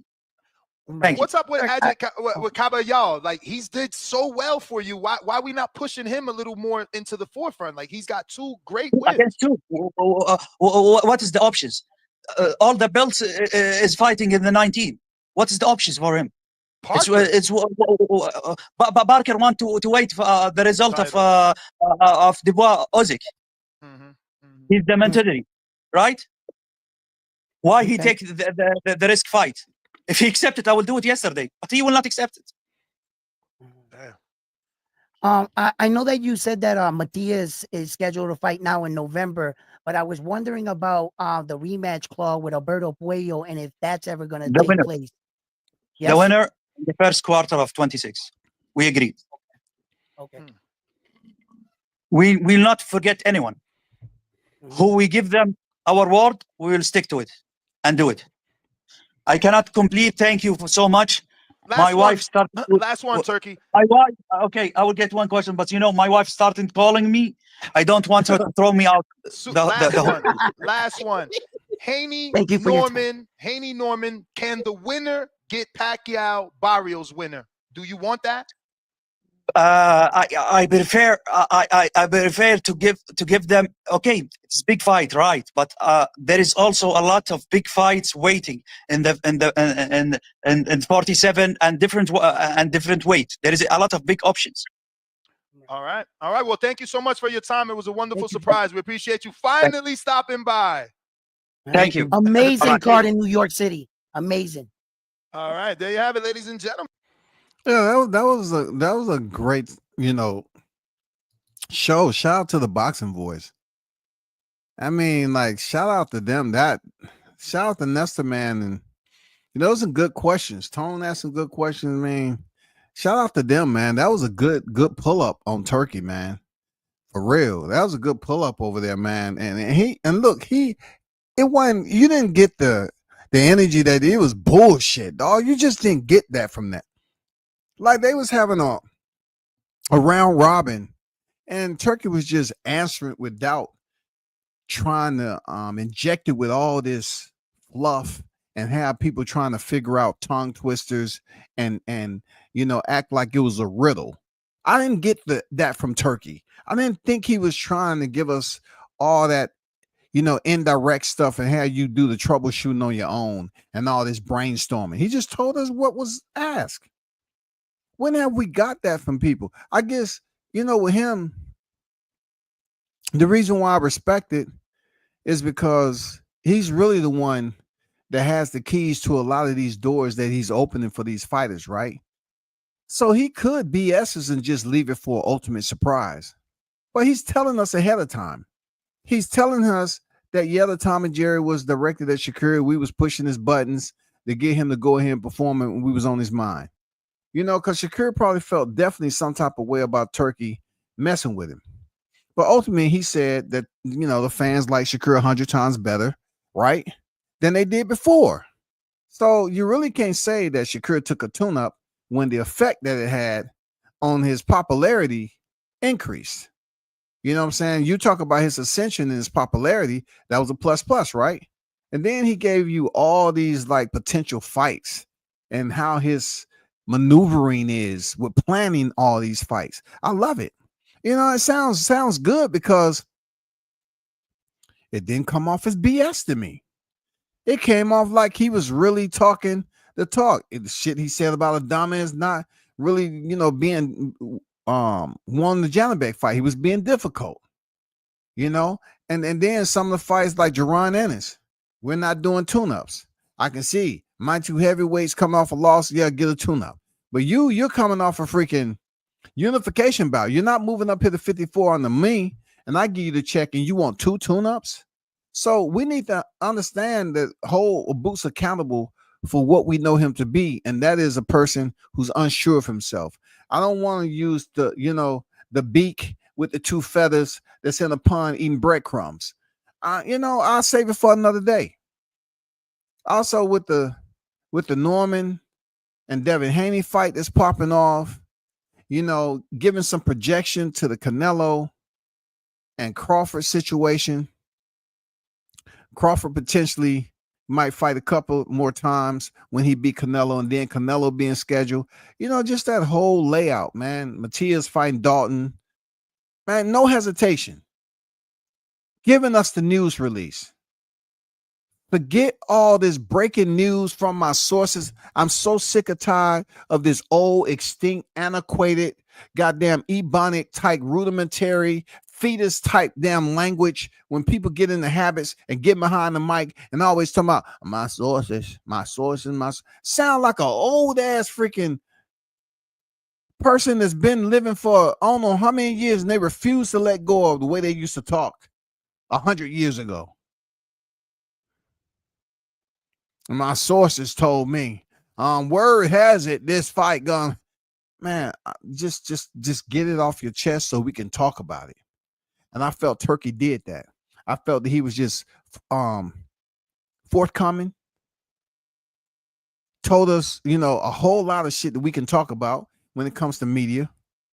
Let us know certain things he did and why he did it. Let us know certain people he don't like. His 2 heavy hitters is T.O. and Schofield, Floyd Schofield. He really ain't trying to do business with him like that. And then, you know, some potential fights that's out there. And then let's not forget that Keyshawn Davis has a sponsorship deal, from my understanding, and Abdullah Mason. And, you know, we're going to see them sometime up the road whenever that happened. I'm surprised their name didn't come up. I mean, I know Abdullah Mason, not so much. He's fighting Sam Noakes. I'm talking about Keyshawn Davis. And when Turkey talking about no tune-up, I wonder, is he going to take a tune-up like, okay, well, he lost his belts on the scale. Now you're moving up to fight at 140 pounds. I don't want to see you in a tune-up. It leads us to think, what is Teofimo next move is going to be? What is his next move going to be? That is a huge question right there. A lot of people are going to say they really don't care, right? I get it. But truth be told, there's a lot going on with this no pay-per-view. And like I told you earlier, my only assumption is the annual subscription is how you're going to benefit by saving a little bit of money. If you pay monthly, you're going to feel the wrath of the hammer being swung. You know, you're definitely going to feel the impact of your pockets, because they're probably going to make it so freaking lopsided if you pay per month that they're going to force you to pay for the annual price. So they're going to get more annual subscriptions locked in my opinion. They're going to have more annual subscriptions locked in because you simply can't beat the price. I think they're going to increase the monthly payment if you decide to do it monthly, and it's going to be a little bit heavy. and it's going to force people to get that yearly subscription. You know, the only way to get people to understand things work when they're doubting it is to shove it down their throat. And I think that's what's about to happen. They're shoving it down our throats and say, hey, no more pay-per-views, but in order for you to get this subscription, oh, we're going to increase the price on you. Guaranteed. Shout out to CJ Rich in the building, Blue Hustle in the building, Big Blunts Unboxing in the building.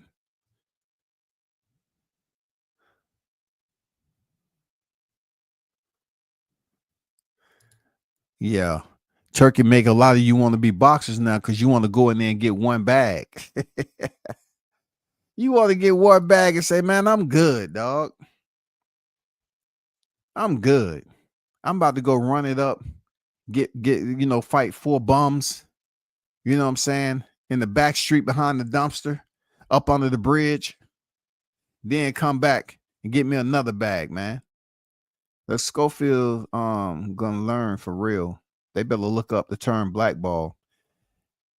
But one thing I did hear Turkey say, Swa, is that fighters talk bad about him, but he don't have to like the fighter to do business with him.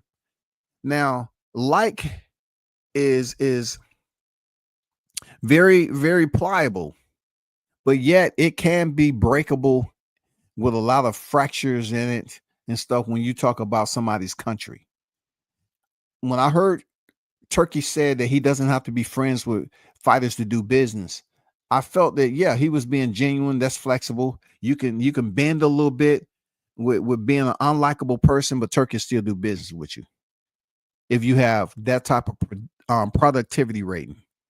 But when it comes to talking about his country, his religion, and everything else in line, that's when I believe it becomes very fragmented, grainy, and Turkey just don't want to play ball with you no more.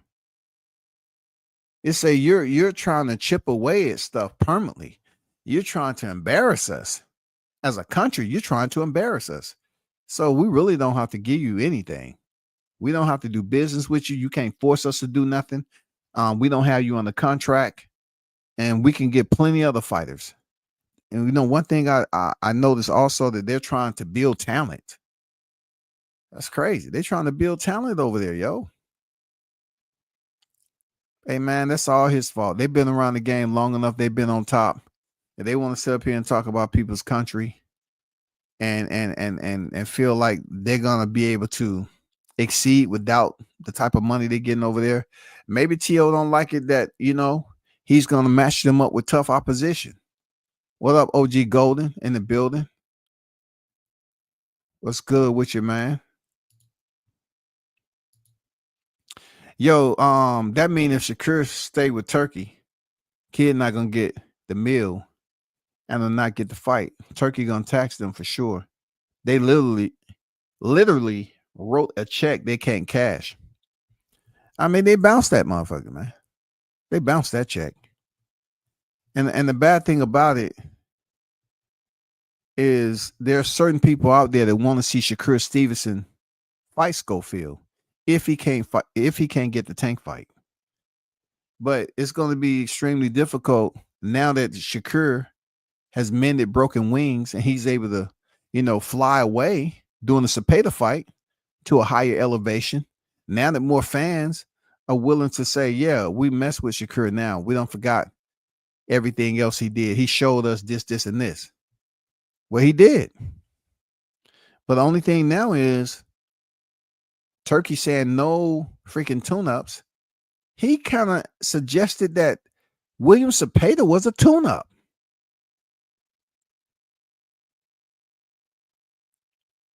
One of the best fights on the card.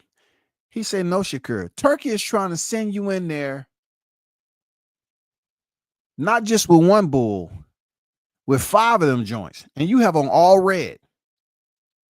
And the space that you have to move around is an 18 by 18 with 5 bulls in that mug, man. For real. I mean, Turkey is trying to get you goddamn slaughtered out there, bro. He called William Cepeda a tune-up, y'all. Schofield Sr. really set the fire to the bridge by bringing the Shakur situation back up last week. That was stupid. Man, what? What? He did, man. He burned that bridge all the way down and stomped it. Everything that was above water, he stomped it. I'm late to the show. What up, Andrew? What's good with you, man? I'm late to the show. But let me say this. The Zone was charging me $240 a year for the subscription. And then I still had to pay for the fights. Thank you, Turkey. So, yeah. So what it is now, it's not going to be any extra charge for what I'm assuming, Andrew. You're going to pay for the subscription, and the fights is going to be internal to that subscription. That's what they're saying. It's going to be internal to that subscription.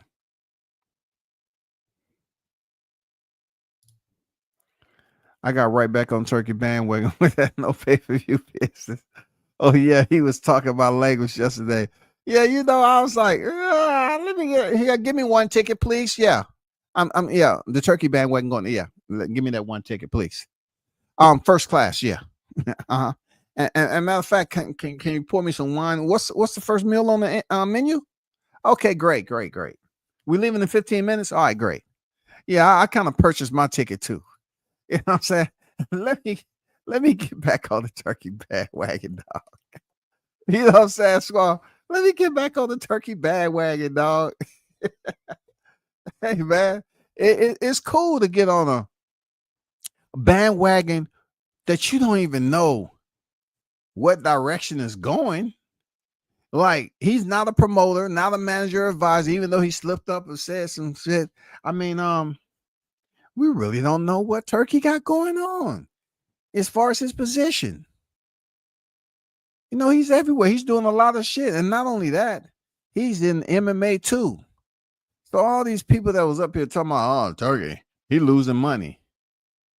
He's like, man, it's not my money.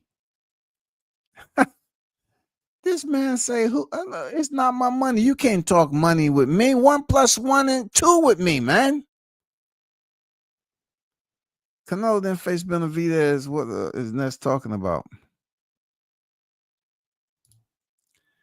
The no pay-per-view model for me, I can tell he wants to flush, tank out PBC by killing PPV.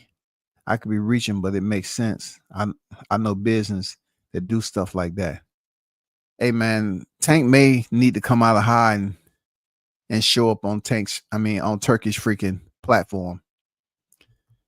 If he's saying he's saying he's pretty much working with every promoter. He say, did you hear him? You heard him, y'all, in the chat, right? How this chat in the MF and game, y'all heard him say that he pretty much is he said something about every fighter at PBC. So if that's indeed the case, that means Errol Spence may potentially show up. And that's another part that I was hoping to hear over there at TBV. Did they mention Errol Spence potentially coming back for a mega fight? That is Mr. No Tune-Up right there. Nobody's saying that, but Errol Spence is Mr. No Tune-Up. So he fits right into the Turkey's mold. He's Mr. No Tune-Up. Turkey loves that.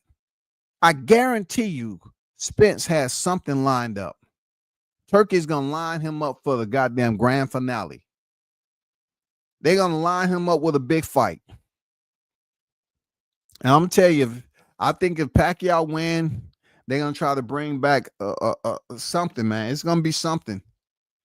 It's going to be something. If you've seen Spence lately, dude looks shredded. He looked to be in good shape. People want to clown him for kicking soccer ball. Man, dude looks shredded. That's the Spence we used to see him like with an 8-pack. Don't talk shit about him not being in the ring, but time he put some shit out there, now y'all want to clown him. But he didn't put any shit out there. He put his shirt off. Dude looks shredded and in shape now. So that's a good look.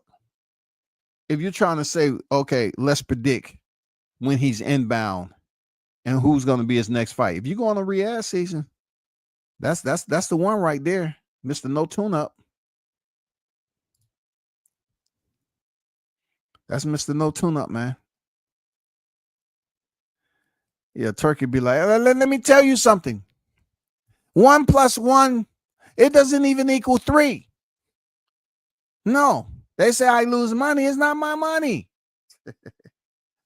But let me tell you something. They talk about me all they want, but they come knocking at my door. They want me to give them my eyes, but all they see is the back of my hand. I'm not playing. Turkey was in the background scowling the whole time Shakur was outclassing Cepeda. Man, he called Cepeda a tune-up. I be trying to tell these dudes, man, they put too much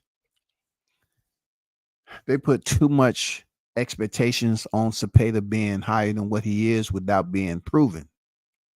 And now Turkey has just proved it, that he said that he didn't want Shakur fighting any more tune-ups, man. He blatantly put it out there. You can tell Turkey really want to see some good fights, though. No matter what folks say about him, you can tell he's tired of some. Man, I'm glad he's tired of a lot of things. I'm glad Turkey has the power, even though there's still going to be some thunder. There's going to be some lightning moving forward with this boxing and everything else. But what we know as consumers is that we're pushed into a bottleneck. The bottleneck is you have to go and get these subscriptions if you want to see the big fight. You have to go. You have to pay for them. You have to have Netflix and you have to have the zone within the subscription. It's not going to be pay-per-view no more where you can look on the Fire Stick and say, oh, there we go right there. They're forcing you to go to the subscription. Shout out to the boxing queen. Jessica is in the building. What did it do, Jessica? In my opinion, he knew he would show his skills and get in his bag. Turkey should get in the bare knuckle. Them Arabs, they want to see bloody. Well, you got bare knuckle fighting, which is, co-op with David Feldman and Conor McGregor. And also you just had Michael Perry. He's now brought in dirty boxing, which they allow you to hit your opponent while they're on the ground, but you just can't kick them and nothing like that. But it's called dirty boxing. So you're able to do the clinching and class, collar tie behind the neck, punch your opponent. The ring is set up a little bit different.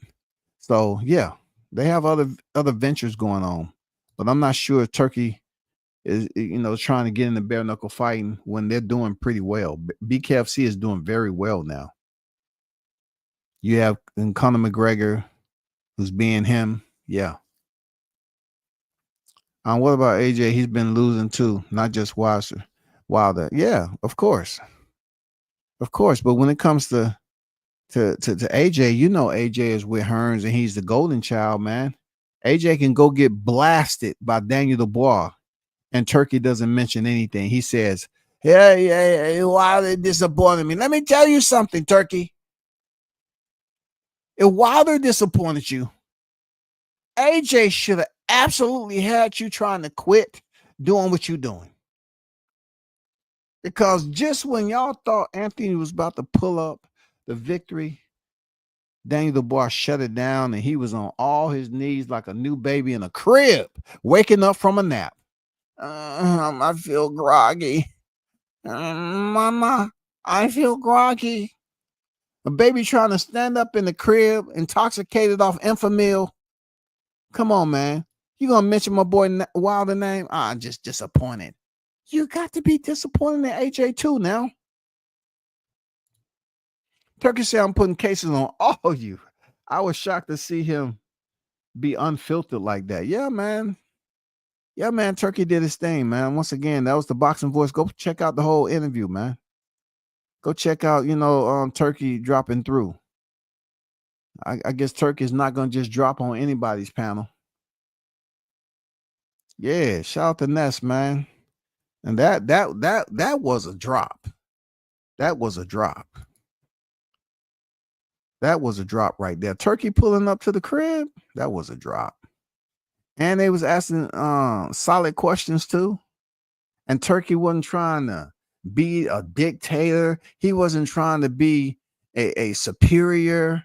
He wasn't treating them like they was freaking subordinates or any of that. He was just talking that talk like you kicking it.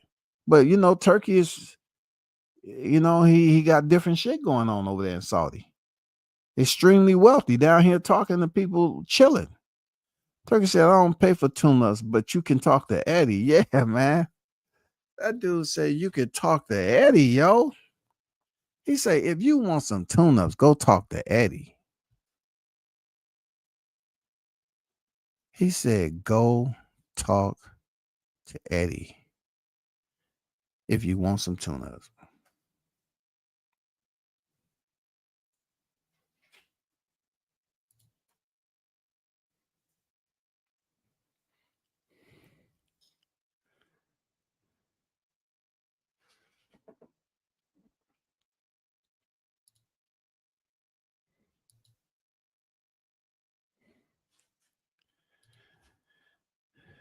Real talk though, WCS, you're not lying. Look like EJ trying to come back and get some that Riyadh money. Yeah, man. I hope EJ gets a nice fight.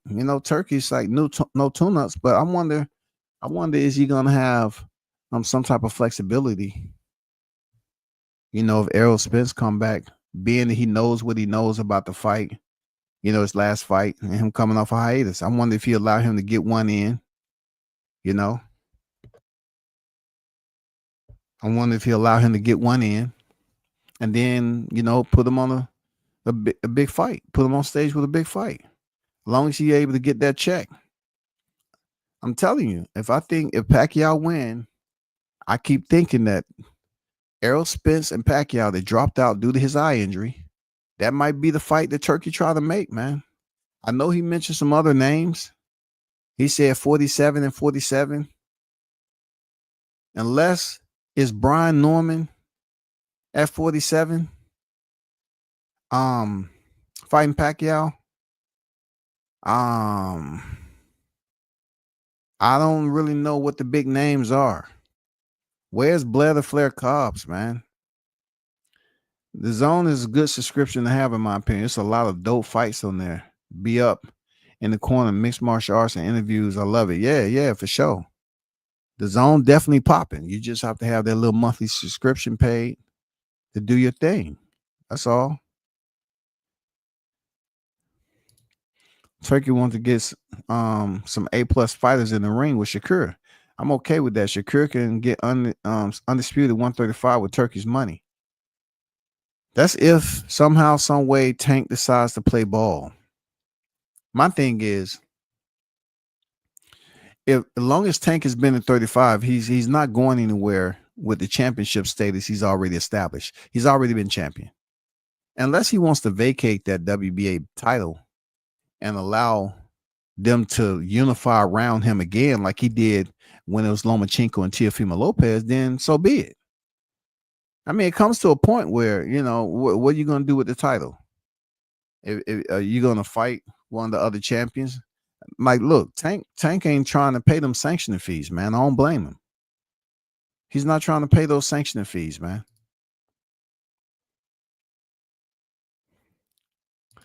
Hell yeah, I don't believe Turkey take no shit, man. But I do like his maturity when it comes to, putting a disclaimer out there. I don't have to like you to do business with you, but you're not going to respect my religion and my country. Okay? I do have parameters in place too. I have limits. When you breach the threshold, then you really have been disrespectful. And the fact that, Schofield Sr. keep coming out here, really blowing those bubbles, man. Just continue to let it be known how you feel, man. That's one discrepancy that we'll say about fathers. Some of these fathers, man, they ruin it for their kid, and they're not the one going in there in between the ropes. They're losing money for their kid, and they're the ones that get a percentage of what their kid make. So they're losing out by eliminating a primary factor when it comes to boxing, a promoter, that's out here paying fighters their highest payday, and you're high in the rankings, and you might get to a point where you don't have nobody to fight. Schofield might get to a point where he has nobody to fight to expound on the Tevin Farmer victory that he had in the first round. How are you going to build on that? How are you going to build on that, man? Tell me who's going to, if your promoter's working, man, the Schofield is going to have to shut up, and they're going to have to go over there and apologize. His father. They're going to have to get in there and apologize. Yeah, that's long overdue, AB. I said that when they was champions. I said they should have fought each other with a rematch clause in there. They both could have made good money. To see it now, yeah, I like to see that. I like to see it. Don't tell Blair knocking out AB2 and dislocating his shoulder on the fall was his end. That's just cold-blooded to think that it for Blair. Yeah, man. I think Blair needs that big fight. He's with DK Promotions. Man, he's getting older every freaking day that passed by. So, man, somebody go ahead and get Blair the Flair, man, find out where he at. Because there's a lot of circulation that's going on with boxing. Turkey is making moves. The ink is drying. And people have fight scheduled. I mean, look, now it's looking like a conveyor belt. Now it's looking like these fights are being produced. The production line is back. You know how they used to have the factories and using that manufacturing cars, putting on a production line, making them piece by piece. Now it seems like we have a plethora of heavy fights coming up. Heavy fights. And they're coming off the assembly line, bro. I mean, these matchups, man, it's not like the way it used to be. Like, yeah, he says sometimes, like, there's some fighters out there that ran. Like, he gave some money for them to fight Bakr Murtazalayev. And they say, no. Out there sound like the Road Runner. No. They say they ran. Excuse me, they disappeared. That's what Turkey said. That's crazy. That's definitely crazy.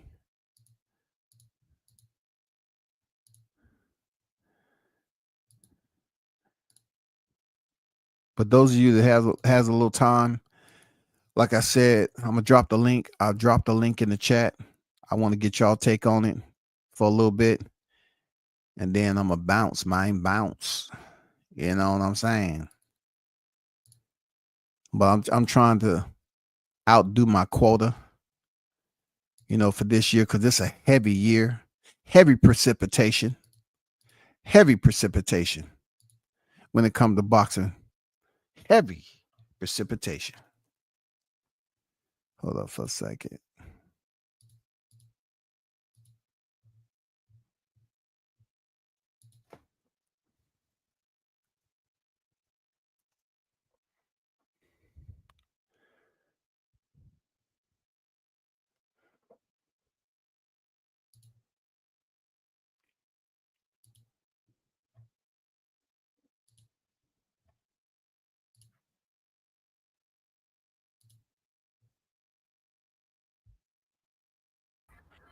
Hey, what up with it, Squad? How you feeling, man? Hey, what's good with you, man? I'm good, man. Good. Now I finally you been lit lately in the chat, man. Who pissed you off, dog? Nah, man. I finally got time because like most of the time, like through the week, you know, and then I'll be, you know, doing what I gotta do. So I'll be trying to dip and dab in the conversation. So I don't be really having much time. But today I got time. Yeah. And but nah, just yeah, man. I love it. You know, hey, boxing is fun, man. Boxing is like my mental getaway. No cap. Yeah, for sure. Mm-hmm. I know you be over there in TVV chat. You know, man, yeah. So man. you see what's on the timeline over there too. So, but to be honest with you, man, I mean, like watching, like I be in every chat, like the Boxing Voice, like Mill City, like I go to like where I try to hit like dope content, like where it's like people giving real information. Yeah. And what's crazy, man, like just but the home base is always WCS because like really the way you talk about it, and then having a source that been there with the fighters, you know, you got footage. It gave me a place to like really trust the information, you know. So then when I started seeing that, then I started going to like different chats and start meeting different people. So it all worked together in a sense, man. But yeah, man, I go where dope content at, just where people just genuine on, and that's just really what it is, you know. Yeah, for sure. I mean, what I meant was I see you other places, and you know your boxing. So you know, some people they might know a particular area and what they frequent all the time in boxing. Oh man, you know what I'm saying? They'll just stick right there. Okay, I'm comfortable right here. So and so's coming on. I mean, but you, BG, and a lot of other people, I see y'all in multiple chats. I don't comment in every chat, but I see y'all over there in multiple chats soaking in that knowledge. So I see you too. Like when I see you in the chat, you say what's up, I highlight you just because I know you don't like it. Yeah, I be trying to be goddamn incognito, dog. I know you do. That's why I'm making known. Like, hey, I know you don't like it. It's just all up. But yeah, man, people be saying. But you know what's funny? People be saying they love boxing, but be talking about the same fighter every day. That don't make sense. Yeah, the same fighter, man. Come on, man. Come on, man. I mean, I'll you know, when it get closer to September, yeah, I'll start doing a lot more. But now that we got some fights on deck. Come on, man. We got some heavy fights. I know, man. Like I ain't gonna lie, man. I was seeing in you know what's funny? I thought I would never want to see Joshua versus Wilder. I know it's off topic, but that's just something that's been on my mind, you know, the last couple of weeks. I thought I would never want to see that fight again. But just the way that both of their career going, you know, or has gone, and it don't mean it's all lost, man, it almost resurrected the me wanting to see it again. I ain't gonna lie, because neither one of them got nothing to lose, in my opinion. Not at this point.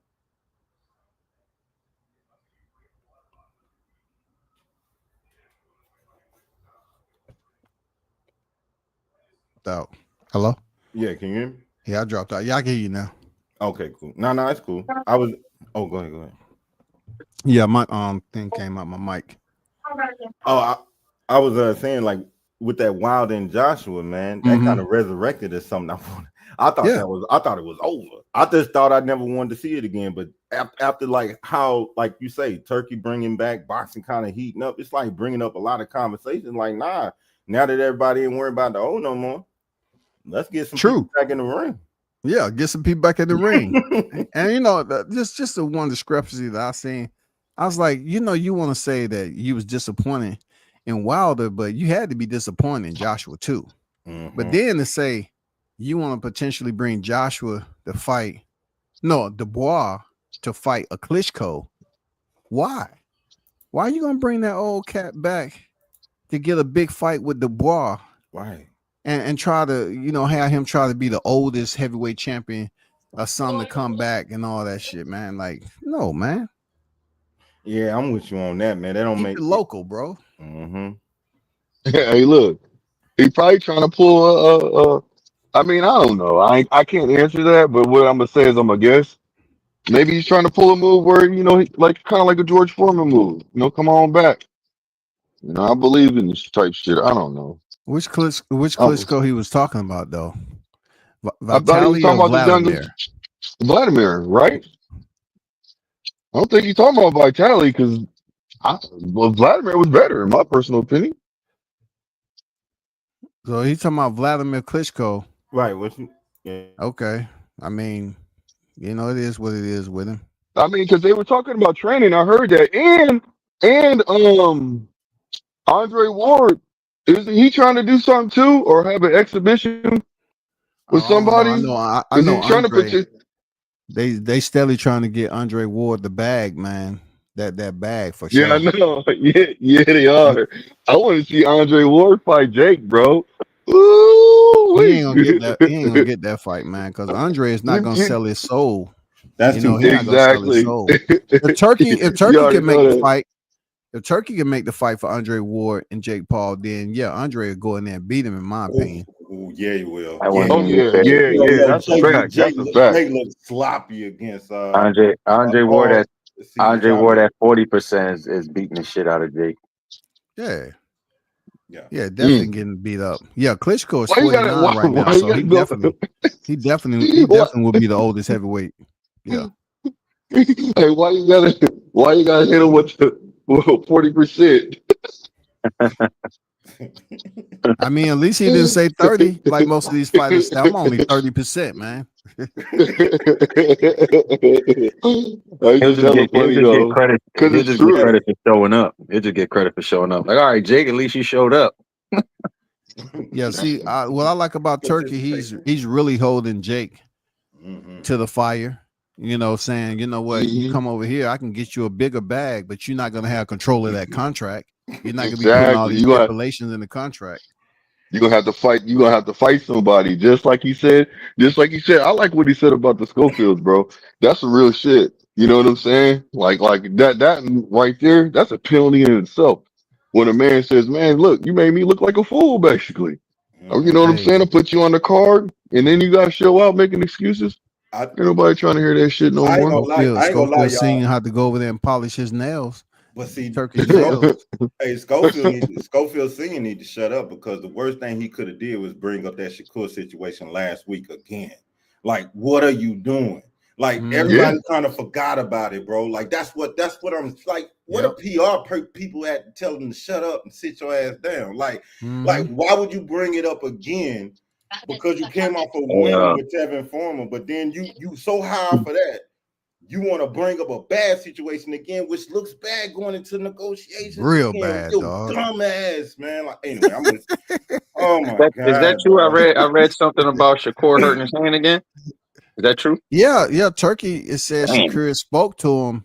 That's crazy. After said, hey, he want to fight at the end of the year just because, he had a little something. Yeah. Some people's hands are just fragile, man. I mean, he was really putting down some work in there with Cepeda, though, man. If he hurt his hand in that fight, okay, cool. I mean, he did what he had to do. At least he wasn't hanging out on the ropes, just chilling, doing some questionable stuff. Yeah. No, he was really, countering off the ropes, man. Yeah, so I was impressed.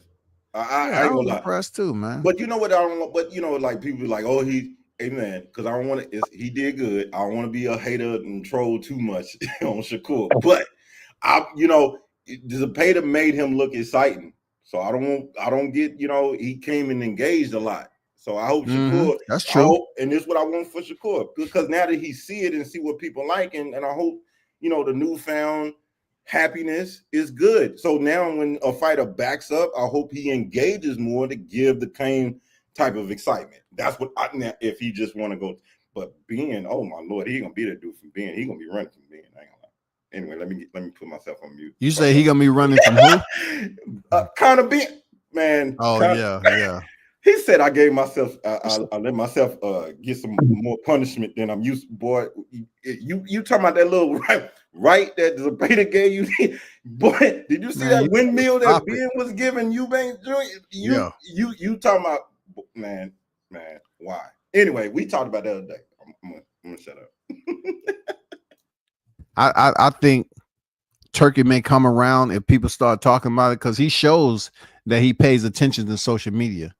So they keep, if Shakur is definitely not able to, if Turkey isn't able to sway Tank over to fight Shakur, which I believe he will, since Turkey is now doing business with PBC, I believe he can, man. I think the check is going to be real nice. I think he can, but Tank is going to be in there with a dude that's going to be another champion, man. Yeah, Tank ain't got to wait for the back end. Tank ain't got to wait for the back end. He ain't got to wait for the back end. He get it all on the front end. All right there. All right there. Yeah, not to be a conspiracy theorist, but I'm thinking that's maybe shaking up a little stuff in the camp too, because, man, I ain't gonna lie, man.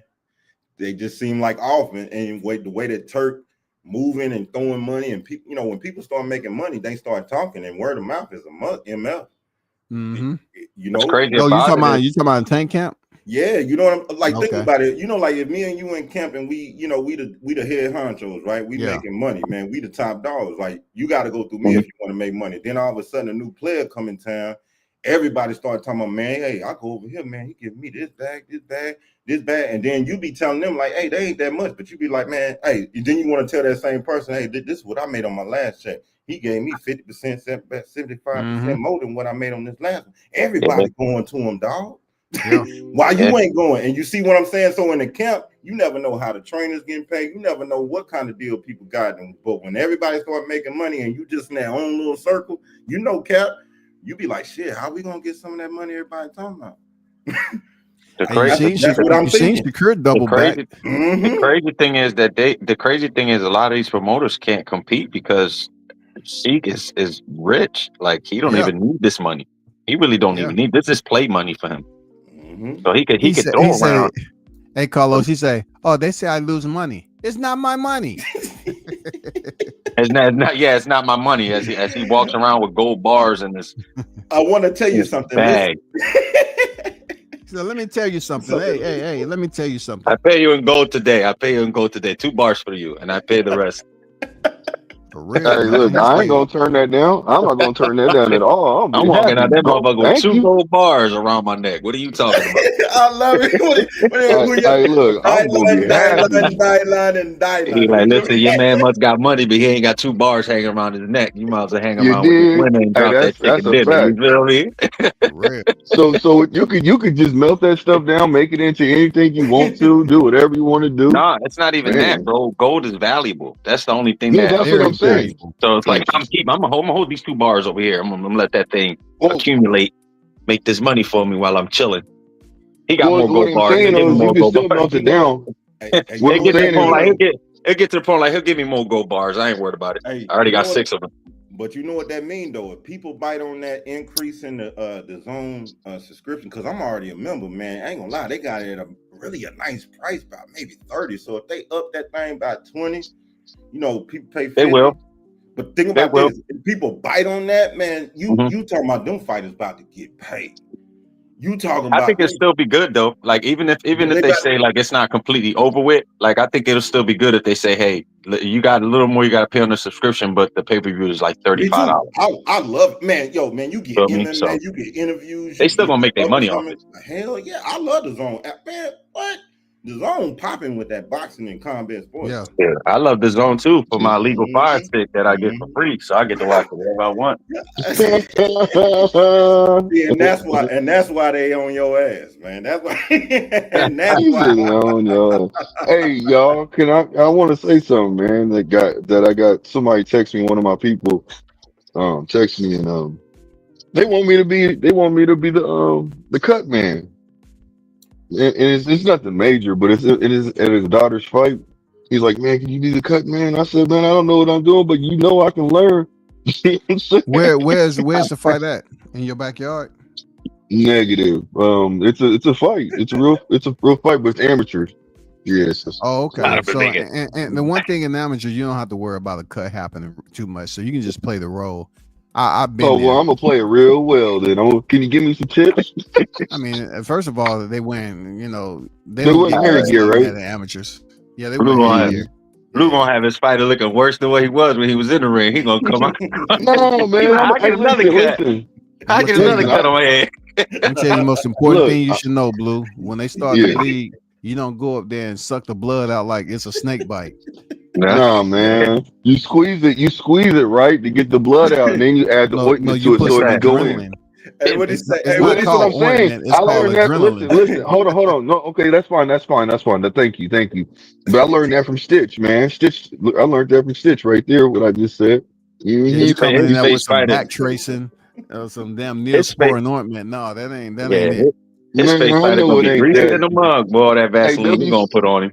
Hey, WCS about to have me. They gonna be like, they gonna have me out there.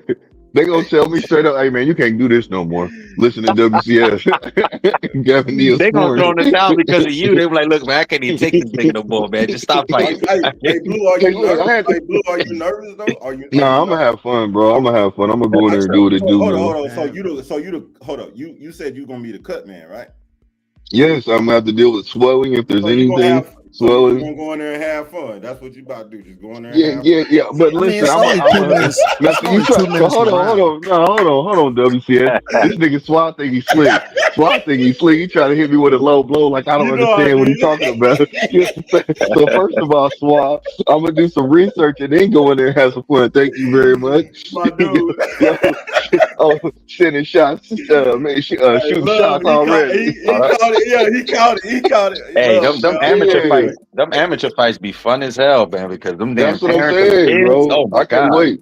No, I was I'm a, messing, I'm a, I Yeah, was they be messing with it. fast I was paced. messing oh with no, I know. You know I know that, bro. I don't care. It's all love, man. You know, it's nothing. It's nothing, bro. I'm with it. I'm with the smoke. I'm with the jokes, man. We my always joke dude. with each other. That's facts. Hey, quick question: who y'all got between Usyk and Dubois? I got the ball I'm all day. going for the Oh, I'm underdog, going Dubois. with Dubois. Dubois, man. Dubois. I ain't mad at y'all, man. I Dubois, don't but, even know who to pick in this fight, honestly, man. Because Dubois, he's really improved since that last fight with Usyk. So, man, but I He's you're don't right, know. balling, right? man. You're right, I don't right. But know. I gotta say this. Man. You gotta watch out for you gotta. Hey, Usyk got that footwork, bro. Them angles is crazy. That's why I'm So like, I don't know how to call it, man. Because this is a that's really what I'm close fight. saying, Because man. Dubois is really improved, man. So I'm But not sleeping on Dubois.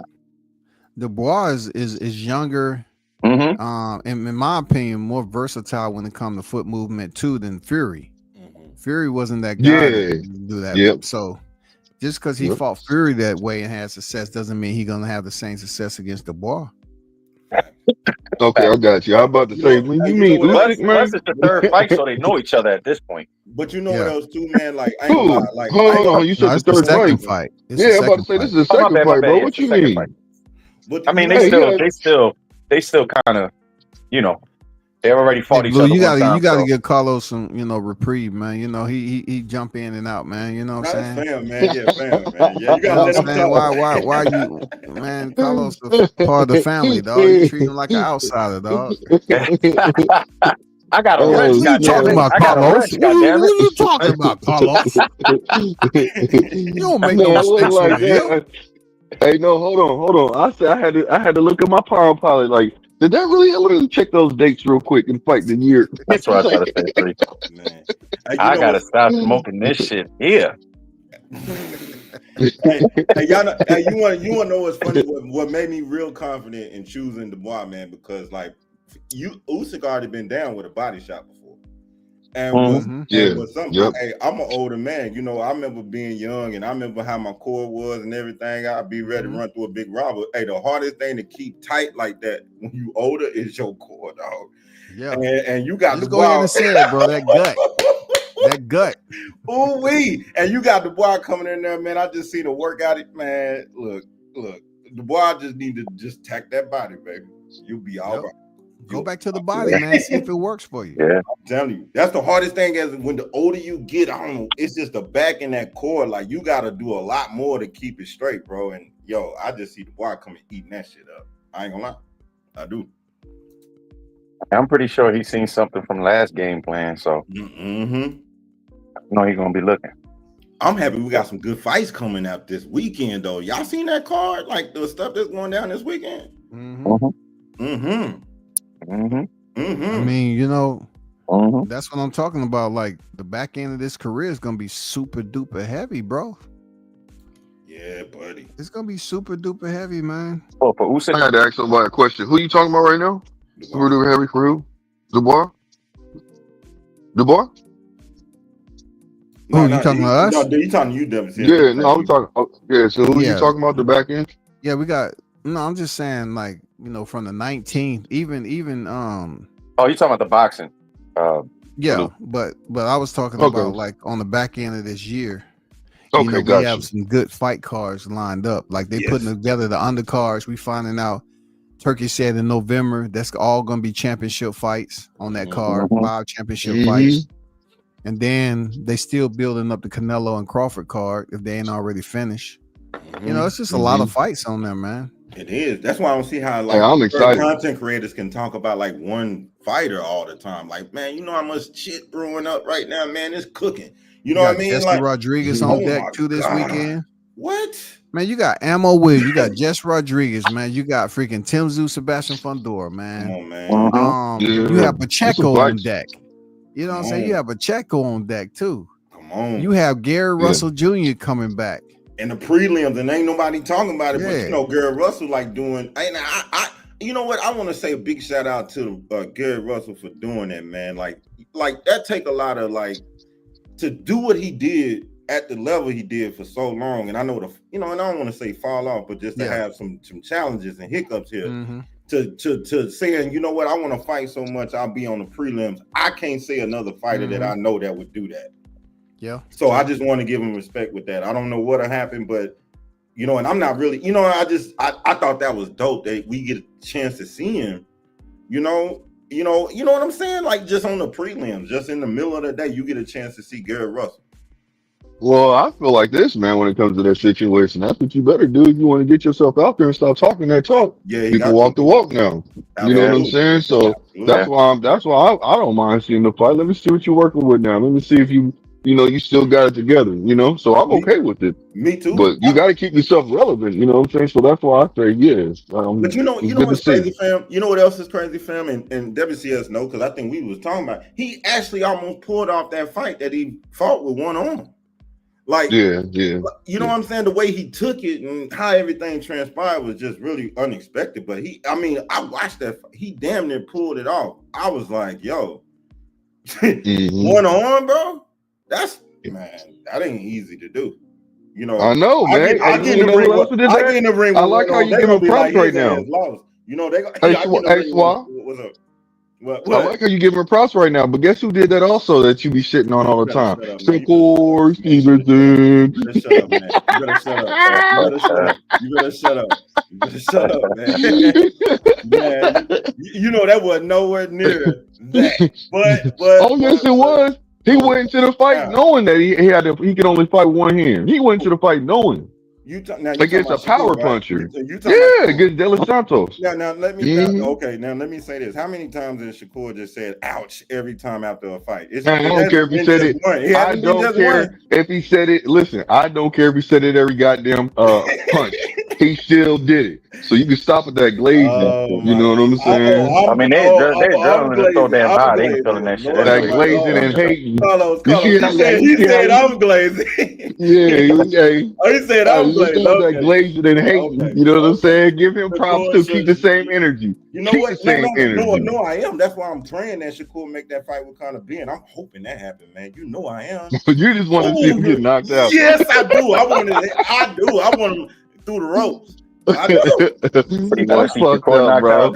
So we gonna boost up Shakur for sure, because I need him to sign that paper, get on in there with Conor Ben. Coming off that fight at 160, what was it, 157, just to be politically correct. But I think Shakur should definitely get in there, especially since he was rocked by Cepeda by just they said he's okay. But it was a jab too. It was a jab though. It was a jab, a power jab. I love y'all won't Ben. I love y'all. I love y'all won't. I'm sorry, I'm with it. Let's do stuff Shakur all the way up to the fight, because I'm going for Ben anyway. Let me say one thing to you, because I like how you said that. I love how you said that. But just like Mayweather, everybody wanted to do. Everybody was Shakur ain't doing just like you do. No, I'm not saying that. I'm not saying that. Please don't do that. What I'm saying, y'all can back up. Let me get my opinion. Let me get my point out there. You just say y'all just hating. You know what I'm saying? You brought Shakur, you got your that's fine. That's fine, bro. It wasn't us. Hey, listen. That's fine. But what I'm gonna say to you is this: just how Mayweather brought on that. You know what I'm saying? I'm the villain. And people wanted to see him lose, and you see how big all of a sudden he got. Hey man, the sky's the limit. That could happen for Shakur. You never know, because people like Swan. You know what I'm saying? It can happen. You're right. No, you're right. You need people like me, so you can point so y'all can point the finger and say that's the bad guy. That's fine. That's fine. No, we have something to say. Like, see, told you so. What you got to say now? What you got to say now? Hey, I'm helping. You know what? I care about Shakur more than y'all do, Blue. y'all really want him to get in the ring with Ben when he could just go fight Kid. I mean, but really, but you know what? Since y'all don't want to fight Kid and you just think Ben the best move, I'm all for it. I love it. I want it. Let's do it. I'm ready. Look, Blue, I don't want to see him fight Schofield. Do you truly believe that Shakur moving up to, man, come on. I don't even want to have this conversation, man. You can have this conversation. You know what it is with me. You was getting ready to ask a question, so if you don't want to answer the question, that's on you. No, 12 pounds. We can change the subject. 12 pounds in under 3 months. Come on. Hey, you know I what don't know. else? But you know what else, WCS? I heard somebody they was trying to. I know they be listening to you because they were trying to bring up. Well, Crawford, he moving up to fight. You know what's funny? I told somebody in chat. I say Shakur ain't never been pound for pound #1 fighter for a 10-year span at all. Hey, WCS. Never. Hey, WCS. If Shakur had more punching power, would you have been more comfortable with him with the 12 pounds in the 3 months? I just think that's like with his hands, going up there against a maniac like Conor Benn. Conor Benn ain't no William Cepeda, man. Yeah, he a little off the rocker. So to answer your question, it doesn't have anything to do with punching power per se, but if his hands weren't so messed up, then I would kind of give him a little bit more credit because he is tough. Fact. He got dogged. I get That ain't question. But going up there against that maniac Conor Benn with fragile hands, no. Look, okay, I'm gonna say this to y'all. First of all, Shakur said that. Listen, he picked him to fight him like that for a reason. Fighters don't do that stuff for no reason, and Shakur's a smart fighter. So the only reason why he said, just like he said to him, man, you ain't teaching me nothing. And I guarantee you, he gonna have him swinging that air, looking crazy like he did in the Ublank fight. I'm with you know what I'm saying? I'm with WCS because of Shakur. Shakur glaze right now from Blue is crazy. We wasn't even talking about Shakur, man. See, it was your fault, Blue. The glaze is like crazy, man. It's like oozing through the speakers, man. It's like, hold on. Oh my man. God! He Like just lick don't your know. He's the fingers with, ultimate like wipe glazer. your face with the glaze right now. Oh my God! Nah. You're the one with the glazing the icing all over the donut, man. That's you. He said you're gonna change your name to Glaze Hustle Man. I'm telling Hey, you. look. Man. Hey, look. This nigga got donuts all around him in his house right now. I heard Blue work a second job at Krispy Kreme just so he can get close to the glaze. Nah, see, that's y'all. Y'all all employees of your favorite donut shop. That's what I'm trying to see in y'all stealing area. glaze to take home, man. Making Hey, sure. look, Hey, all can I y'all get that glaze employees. out the I don't dumpster? want to hear none of that. I reject y'all deposit because all y'all employed at y'all favorite donut shops in your hometown. Now don't be That's trying what to it use is my with shit, y'all. man. You know Don't be what I'm trying to saying? use my shit. Get your own material, No, dog. I was sent it already. I just You said work a icing second and job just so everything. you can be close to the glaze. But you an employee of the month there. You employee of the month, okay? So how about that? You employee of the month What at did your he say? favorite What did he say? donut store. I just think better. I just think better next to the glaze. Look at that. Look, so So let I'll me be ask like, you this. hey, we have all that expired glaze. I'm gonna take it out to the back to the dumpster. Yeah, I'll do that. Be I'm taking gonna it be to his going right car. to his car and shit. Y'all some haters, man.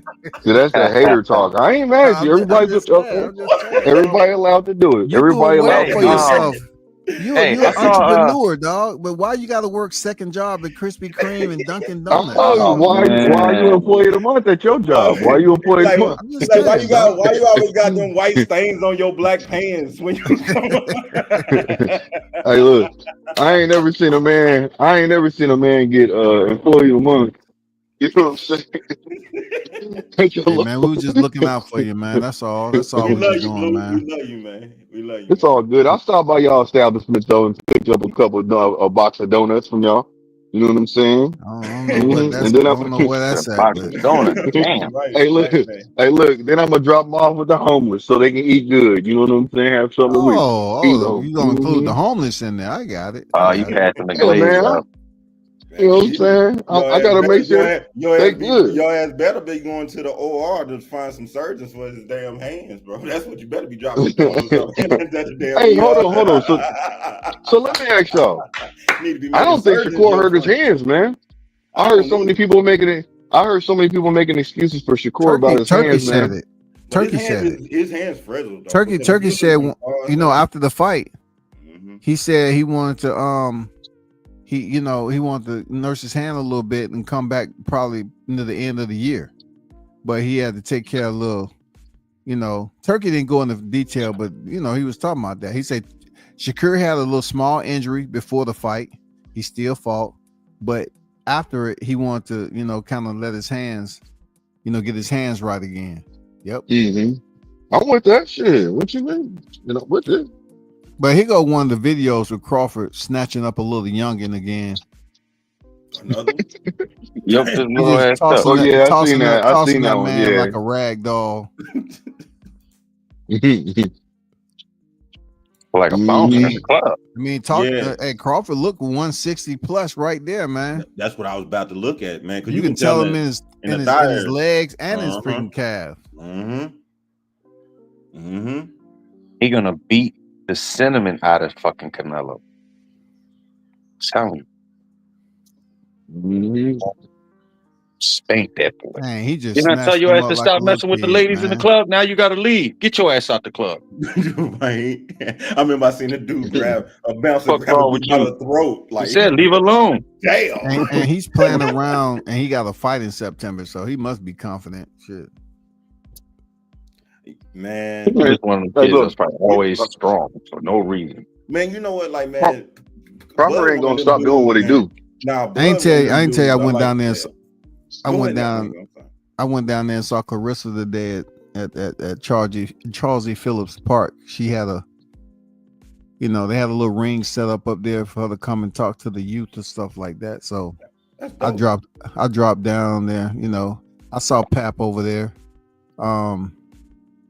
You know, it was hot out there. It was 90-some degrees, man. Brian B. Norman showed up too.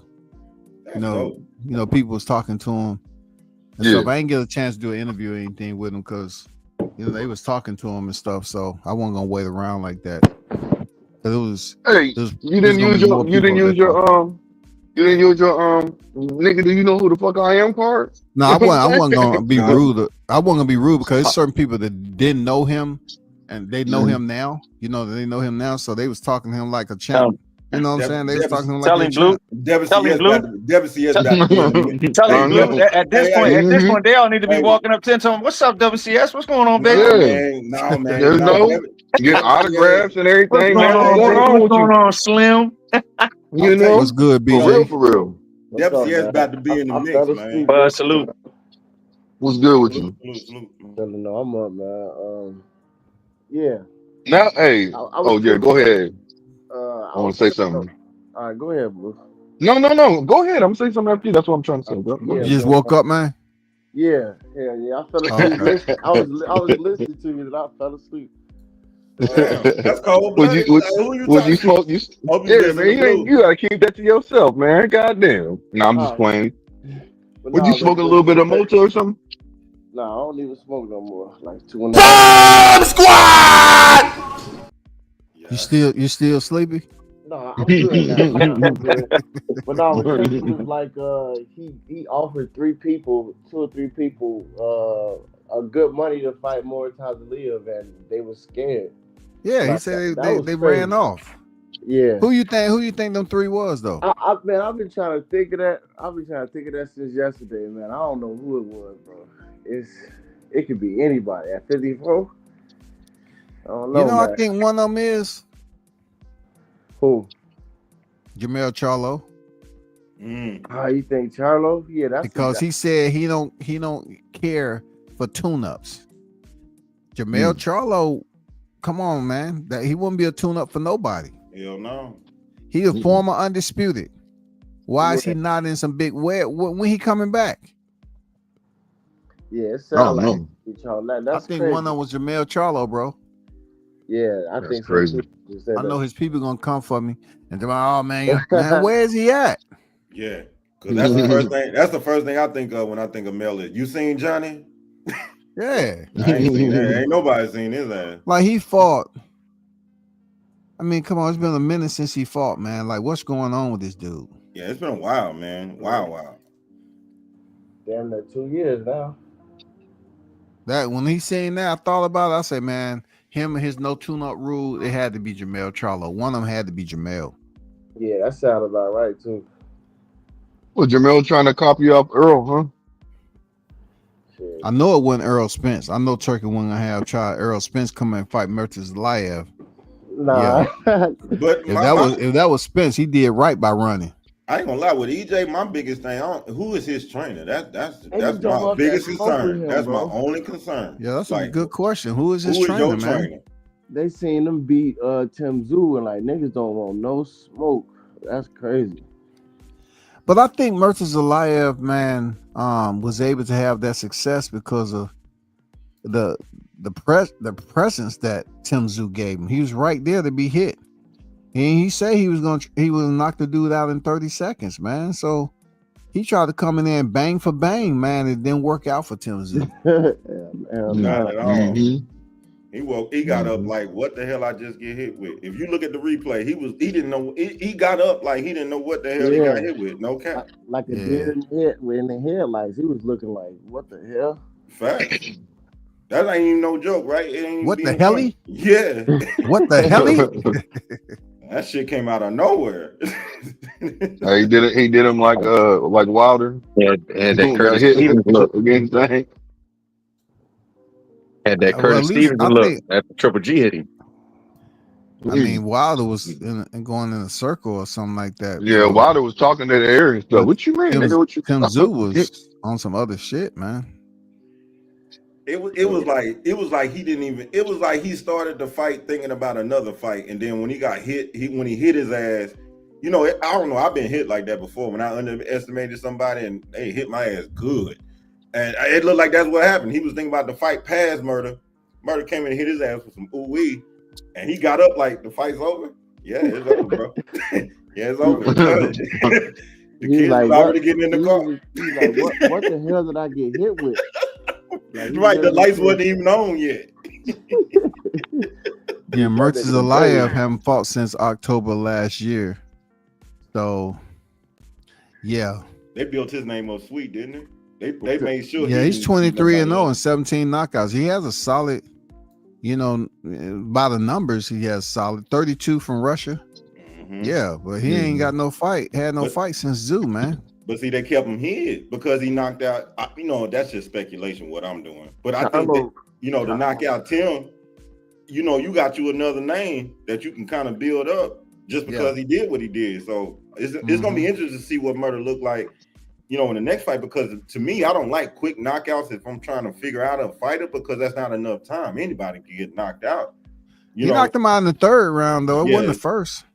I know it wasn't the first, but I mean, you know what I'm saying? That was 6 minutes later. I mean, it was that's any better, WCS. Right, like it didn't last longer. I mean, at least it wasn't the first. I mean, it's the third, but at least it wasn't the first. Right. It didn't last longer. It's a number in between 1 and 3 now. Come on now. You couldn't make 2 Hungry Man Jacks in the microwave. For that. Right. I mean, I got Sebastian Fundora still winning this rematch, in my opinion. Me too. Yeah, me too. I thought about doing, the Zoo thing. Like, I don't know if he's fully recovered from that. I got Sebastian Fundora coming out there because, I think he's questioning himself. You know what I'm saying? Do I still got it? Type shit. Yeah, I think Fundora gonna stop him. He just not the same no more. Because even in the Mortazalia fight, he checked for his head. You know what I'm saying? Mm-hmm. See if it was bleeding. So he was already still shocked from that. Then he just got his face beat in. You know what I'm saying? Like, he didn't look the same in his last fight. He still looked like he's still hesitant and he not taking damage well, getting hit. His punches. Well, hold on now. Let's not act like he wasn't winning that damn fight when he got cut. You know what I'm saying? I mean, but that cut affected him, and then getting destroyed by Mortazalia definitely affected him. That cut was in an ugly spot. You know what's some caveat for me when I think of Tim is like what I noticed about Tim, like you got hit. Okay, Murder got you out in 3 rounds, but is your confidence connected to your chin, or is your chin connected to your confidence? And for me, if you going into a fight, for me, this is just me, how I look at it. You going into a fight where I'm second guessing that, but you going up against a man who already just a presence in general. He beat you last time. Yeah. And you coming off a win of Joey Spencer, which nobody gives a fuck about. Yeah, nobody gave nobody gave a fuck about that. Like, yeah, you got your name back in the mix, but that's what I think. That win from Joy don't matter against Sebastian. Sebastian, no, he beat you last time. You already got knocked out. You know, so I think Sebastian gonna go for the KO, and that's why that's what came up to my conclusion for Fundora. And I'm not hold on, fan. Go ahead. No, go ahead. I'm sorry. Go ahead. Don't you think he needs a tune-up though? So that win that he got, we can consider that a tune-up. You know what I'm talking about? But you got. I mean, I don't think the tune-up did nothing for him with Joey Spencer though. Me neither. I mean, what did he do? Just go in there and catch a body? Like Joey Spencer wasn't even competitive. Nobody thought he was gonna be competitive. And Tim Zoo he only got the come forward style, so that's not for the work. After you got hurt, top of that, you know what I'm saying? It's like that shit is not gonna work. I think it's over with for him after this fight, though. He gonna get no. What Tim Zoo need to do is put a lot of Vaseline on his head, on the top of his head, so that way he don't get cut like that no more. You know what I'm saying? Put them paws on Fundora. You know, but I'm glad you brought that up too, because you got to think when you get a gash like that at the top of your head, that's another thing that's gonna be on his mind. That goddamn elbow. Yeah. You know what I mean? You're gonna be trigger. You ain't gonna be trigger happy with. You see what I'm saying? Like he got a lot to do, man. Because that was a big gash, bro. You ain't forgetting that. You gonna be worried about that elbow too while you trying to do that. And you a straightforward fighter, so you're not methodical. You're not really strategic like that. That's gonna fuck you up, in my opinion. When you straightforward, that's gonna cause him to stay on the front end of Sebastian punches too. I'm telling you, not trying to come on the inside. Think he gonna get cut again. Facts. And Sebastian using the jab more now, man. You pick that's like a perfect storm, dog. Like, because Sebastian wasn't using the jab at first. Everybody wondering why. What, you can't see, motherfucker? What you doing? But now he's using a jab, and you see he put old boy out. I think in his last one.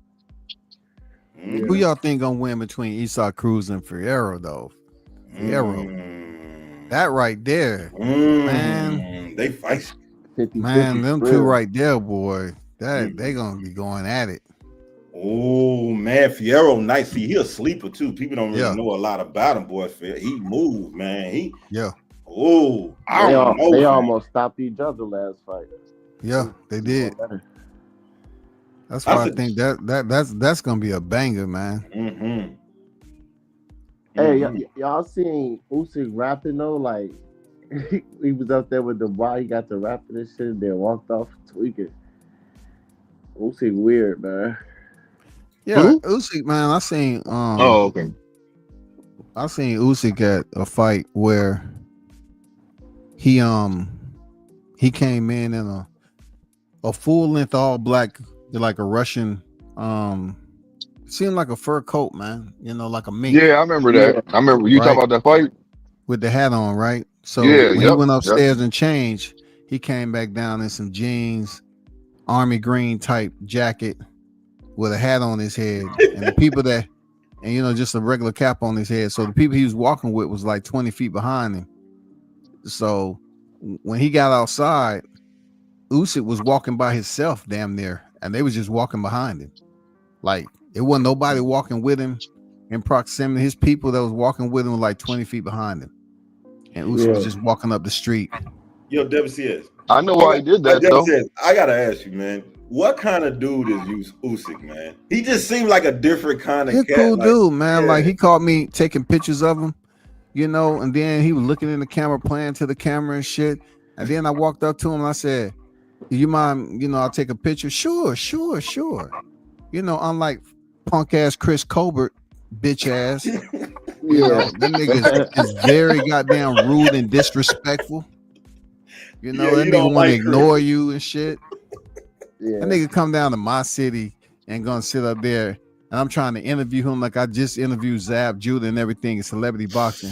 That nigga gonna just ignore me and shit. I say, Zab, what's going on with Chris, man? Like he was right there too. I say, Zab, what's going on with Chris? He's like, man, I don't know, man. That's how he is, man. I don't know. I said, all right, cool. I was glad. I remember when you said something about him. You said he's like a certified asshole or something like that. Yeah, he is, man. He's a legitimate asshole. That nigga asshole, man. His freaking attitude is piss poor, dog. Like the girl he was in there cornering, man, he was just talking crazy to her, and she wasn't even a boxer. It was a reality TV chick fighting another reality chick. Yeah, that giving her commands she don't even know nothing about, man. Yeah, I was glad when he lost because ever since he hated on Wilder, he been getting beat up. Oh, beat up like it's cool, man. Hey, that's what he did. You reap what you sow. But he's an asshole though. Chris Colbert Well, is yeah, straight that's up what I'm saying. asshole, man. That's what I'm saying. It shows. When he get knocked out, he had that asshole mentality in the ring too. And Yeah. then look, what about Boost though, man? Like Turkey be telling the truth, but he be exposing people though, like with no filter. And now Boots fans talking, oh, it's okay if he want to tune up, this and that. Like it ain't about him wanting to tune up. It's about them saying they wanted to smoke. They want Ortiz first. Which I told everybody that Bozy said, nah, they don't want Ortiz first. Down the line, they want to get their feet wet in the division. Vince said that. You know what I'm saying? Remember I said that. And I was like, Eddie lying. So it's about Boots and his team lying about wanting to smoke. Talking about Crawford, but he moving up and all that, but you really want to tune up first. So them dudes be lying, man. And that's weak though, that you even want. I mean, a tune up I've is been tune up, saying but that. Y'all, y'all have. I've been saying that. I've been saying that. You know what? See, for me, I ain't gonna lie to you, man. Me, when I heard Turkey say that, I was like, somebody got some explaining to do. And they ain't gotta explain it to me. I just know the fans and I know where I be. And I was like, okay, because what happened is when after he beat Stan, he became the boogeyman again. Right? And then something with Norman making that thing and all that little shabackle with that. Now all of a sudden people, got into the vibe where people running from Boots now. But now here in Turkey, we hearing that you need tune-ups and you want to dodge a man that's been on your plate for about 2-3 years now. And you want another one before him again. So now all of a sudden I'm like, okay, well, what happened with Norman Jr.? Now I'm starting to question everybody. And I ain't saying nobody done it. No, that ain't my job. I just wonder and think. So I'm like, okay, but so I'm waiting to hear what these Boots Pro channels, the real rock ones, the pro ones. I'm ready to hear what they got to say because Turkey straight up said he asking for tune-ups when they gonna say what they've been saying on the plate. It's cool for him to want to tune up. Like them dudes is liars. I thought you wanted all the top names. Everyone. Tank fans say that. You know that? Tank fans say it's cool to get a tune up. They be like, why are you complaining about him getting the tune up? You want everybody else? But fam, no, I've heard them say do this. It like that. But see, I know you have. I'm saying, and I have too. See, this is my bone to pick with them. You can't come out talking like you big shit and big dog, like everybody running from you, but you need a tune up before the fight that we want every time. No, you're not gonna get that from me, Boots. Period. No, everybody, you saying that you stepping on everybody, nobody could be in the ring with you. Your fans is saying that, and I ain't got nothing against them, but this is what your people saying about you. So Virgil Ortiz been a name that's been on your plate for a minute. You got out the Bud thing because you wasn't ready for that. And you wouldn't beat Stan, that's fine, but then nobody expects Stan to beat you. So now you go up to 154 because you said you was gonna clean out 147. You didn't. The one with Brian Norman never happened. That's fine. As a fan, I just can wonder and imagine, like Muhammad Ali say, because this shit ain't gonna happen right now. That's fine. But now your ass is at 154. You got the money on the table. Everybody know that Ortiz been waiting on you because he already knocked out Majimov. So now you said you won't smoke it. He didn't knock him out. He didn't knock him out. But I'm just saying, you know what I'm saying? Like, it's like, nah, Boots, you don't need a tune-up. And the fans should say, no, you don't need a goddamn tune-up. How many tune-ups you need to fight? Right, you had 32 tune-ups in your career already. Come on, man. Like, no, and that's why I'm on that hill. That's why I want to hear them talk with this. Nah, he ain't the boogeyman no more. Because if people saying he's scared, like my niggas, like y'all found, everybody been questioning Boots' courage with that. But now I'm like, okay, you got Virgil, you coming out for big win, you're both available. You need a fucking tune-up again? Hell no, boy, what's wrong with you? Crawford. Anyway, I'm gonna shut up. Put myself on. He was calling out Charlo, but the best guy at 154, but he lost to Canelo. So then he went for Tim Tszyu and Fundora winner. You know what I'm saying? Then Tim Tszyu lost, and then Fundora started ducking the smoke, talking about he wanted to fight Errol Spence. So then that's why Crawford went for Madrimov, because that was his only choice. You know what I'm saying? Mm-hmm. But it still was the Yep. champion. So he went after the best guys at 54 right away. So it ain't no excuse for Boots not to do the No same tune thing. up. No tune up, right? Come See, on, see, I man. see with Boots though. He looked at the landscape of 154. Crawford's not available because he's locked in with Canelo, of course. But you know, Murtazalayev, I think if Boots was offered that fight, he's the second one that ran. Mm-hmm. But he didn't really go into detail as to give us any indication. But I would say Boots definitely wasn't trying to fight no Murtazalayev if he's saying he want to fight Virgil Ortiz down the line. Come on. Right. They never mention his name. Even when Never. they talk about Come on. Boots doing interviews, talking about who he want to fight, they never say Bachram. They never say his name. They haven't said it at all. And So, He know he won't know be what's able to crazy? get away with all that. When's shit. He Bachram? get When's he gonna have villain. a fight you know, again? you know Speaking what of else too? Bachram, when's You he know gonna what have a else too, fight though? again? You know what else too though? Even when Virgil was going Nobody with that trouble, knows. going through that trouble, trying to make weight at 47, Boots was still on this plate. Like Boots and Virgil been on each other plate for years. Like, come on, Boots. Mm-hmm. Come on, Boots. Come on, Boots. and One like thing I say about Virgil was calling motherfuckers out Facts. before his team thought he was ready. He said, "I'll fight anybody. I'll fight all them guys." Come on, man. Like if it ain't Virgil, I ain't gonna lie. For me, I ain't gonna lie, man. Boots, he growing on me, and But my thing is, y'all, man, this one you ain't got no excuse. I want this one. If you don't take Virgil, hey, you fishy to me, and I ain't really fucking with you on that. they can't say Virgil. He didn't duck Boots because he literally said 48 months before they fight Boots. And soon as the Yeah, he 48 did. months was up, he was at 54, and he called Boots out for the February 22nd fight. And then Boots didn't want it because he didn't want to move up. Facts. Now it's no excuse for him not to fight Virgil. You know what I'm saying? They're gonna say they want Virgil first, but Bosey said something different, and now Turkey coming out stating the truth. They don't want that fight first. So it's just like that nigga just ducking that smoke. Mm-hmm. That's what his damn show looking like, bud. Hey, Yeah. I'll be right back. I gotta make a couple phone calls. I'll be right back.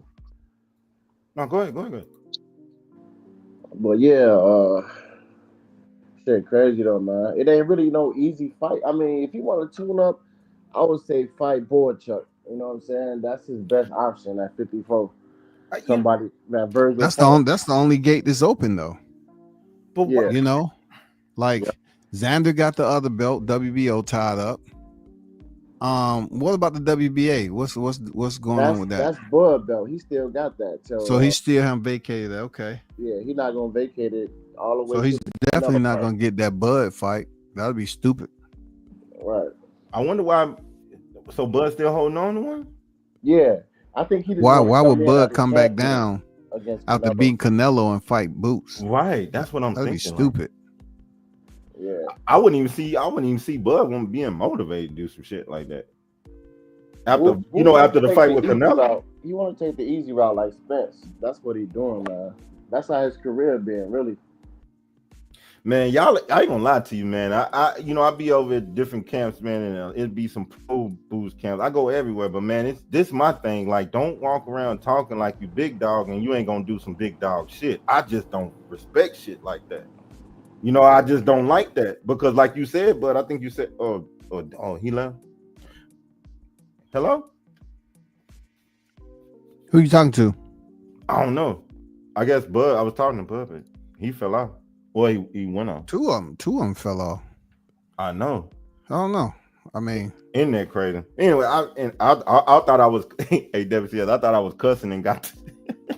Oh no.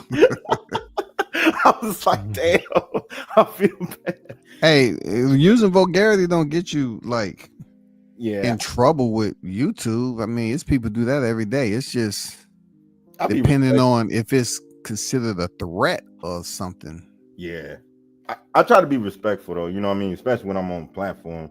But man, you know how we had this dialogue? What you call it? It's not verbal sparring, but I like when you say that. Yeah, but just having a dialogue about boxing. Like we didn't talk about one fighter the whole time, man. Let me see who that could be. Who's that? But I'm saying we didn't talk about like one fighter. We talked about various fighters. Yeah, for sure. That's what I be looking for with content, man. Like, cause everybody, just like you go around, people talk about the same fighter, but you be like, man, if new people are coming into the sport, you're not even telling them about what's happening in the sport. So how can you say you're a lover of boxing? You know, I what agree, mean? man. Like, believe me, I know, man. I know like, you know. these cats be over here and other social media platforms just arguing about the same thing, Man, over and over again. I'm like, God dang, man. Like, I know. bro, that's not gonna change anything. I know, man. You the one that really opened my eyes up to it, because you would go through your catalog and show different fighters, and you would show MMA. You know what I mean? Like, I learned, but you know what I mean? You know how you can spark somebody kind of curiosity. That's what I mean. Like, when I learned that, I was like, man, there's a lot of fighters out there. And then, you know, when I started seeing that, then I started noticing channels that were pro a fighter. And I was like, oh, okay, I see what they talking about now. You know what I mean? Like you really are a fan of a fighter, even though you say you're a fan of boxing. But if all your thumbnails is about one fighter, then, you know, you can say a lot without saying nothing.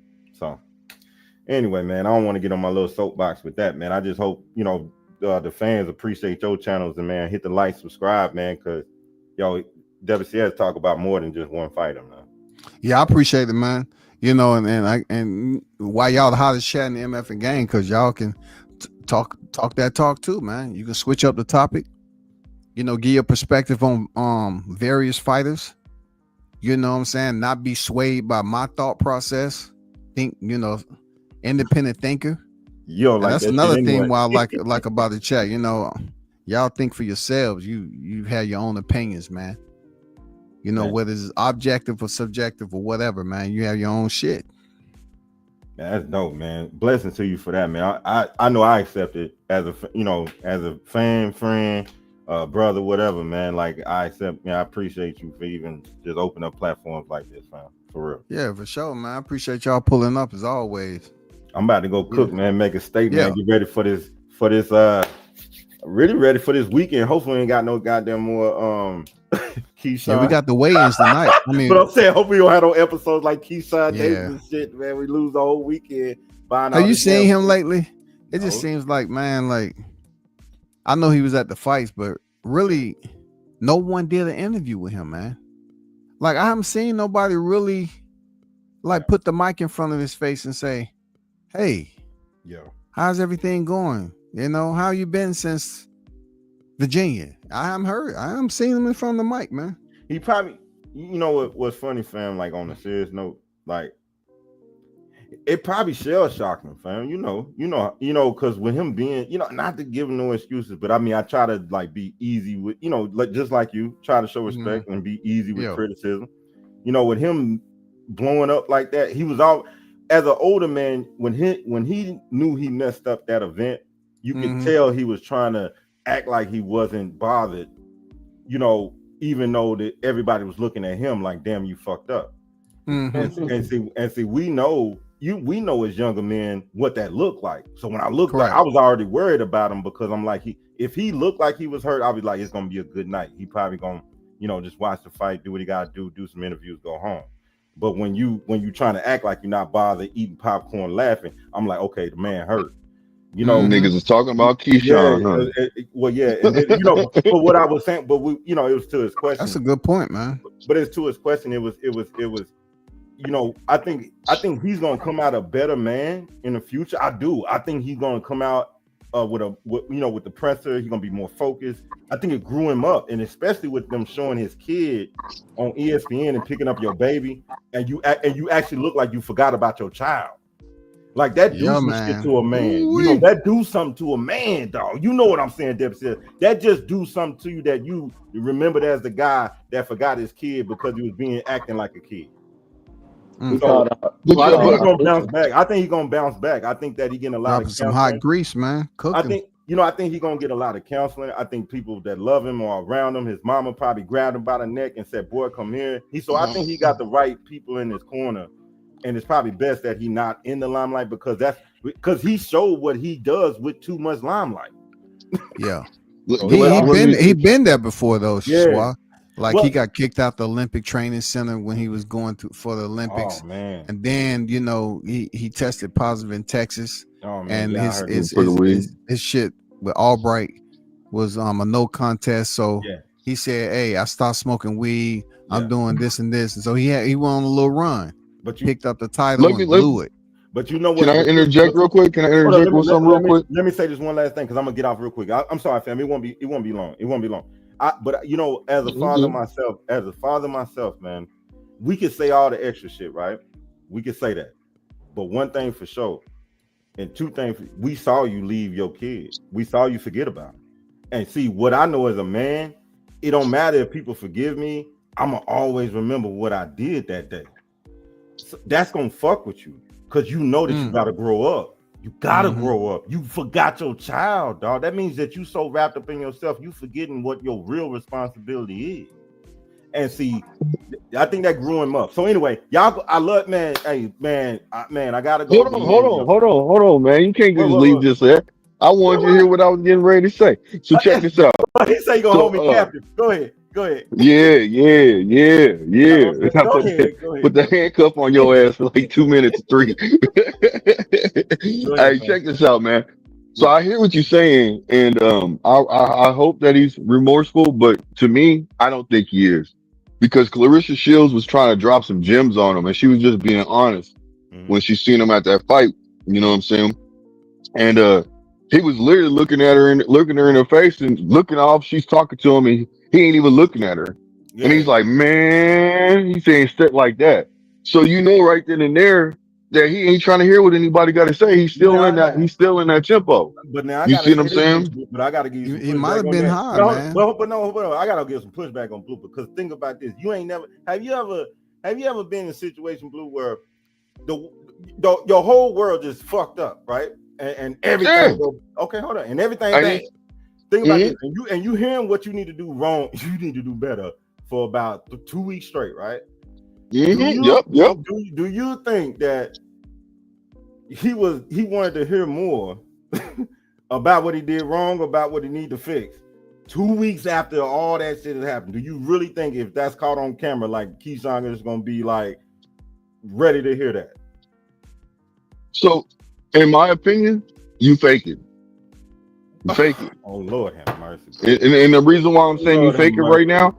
Hold on, listen to me, because you're giving people ammunition to judge you. You know, and I'm not saying, fam, I'm not saying you. I'm just saying you're giving people. I know, but you might not. But there's somebody else that is, though. I think it's a delay. No, go ahead. I think it's a delay. Go ahead. You see what I'm saying? So the way I felt is at least listen to what she got to say. You can reject it. It's just respect to your elders. That's just showing respect. You see what I'm saying? And the whole time you sitting there basically giving her like, man, I ain't trying to hear this shit. Basically, what you just said, but you can at least, she's a GOAT, bro. She's a GOAT, the best female fighter. She's just trying to drop some gems on you. She's cool with you. She likes you. She giving you respect. She don't even got to spend her time to fucking give you advice. She telling you, I went through the same shit. She said, I went through the same shit. I'm just trying to, let you know, next time, just do whatever you can to not put yourself in that position. I've been through that before. That's what she was saying. No, fam. Hey, you know what? And to that, I have no rebuttal, fam, because I totally agree. For real. I really have no rebuttal to that because I totally agree. I listen to my elders. Even if I don't want to hear what they got to say, I at least, but that's Keyshawn, that WCS got to make that a whole guy to figure out what's going on with Keyshawn. Yeah. You know what I mean? That's the only reason why. Because even if he felt like that, that's fine. And I respect your opinion because you can't tell another man what to do. But if I'm just trying to give you advice, now you can take it or leave it. You see what I'm saying? And I can see if she was being fake, but she's being genuine with him because she you know what I'm saying? She fucks with him. I ain't gonna lie. You see what I'm saying? I think the young man, but I looking at my baby boy, like my son, for instance, right? And you don't want to beat a dead horse, man. And that's what I noticed with the youngsters. Like to be honest with you, grown men, and I'm gonna just give Keyshawn some grace because grown men would have a hard time dealing with what happened to Keyshawn that night. Just grown men, just niggas, men who just had ups and downs and experienced it a lot. And so for me, I give him that grace because that's tough.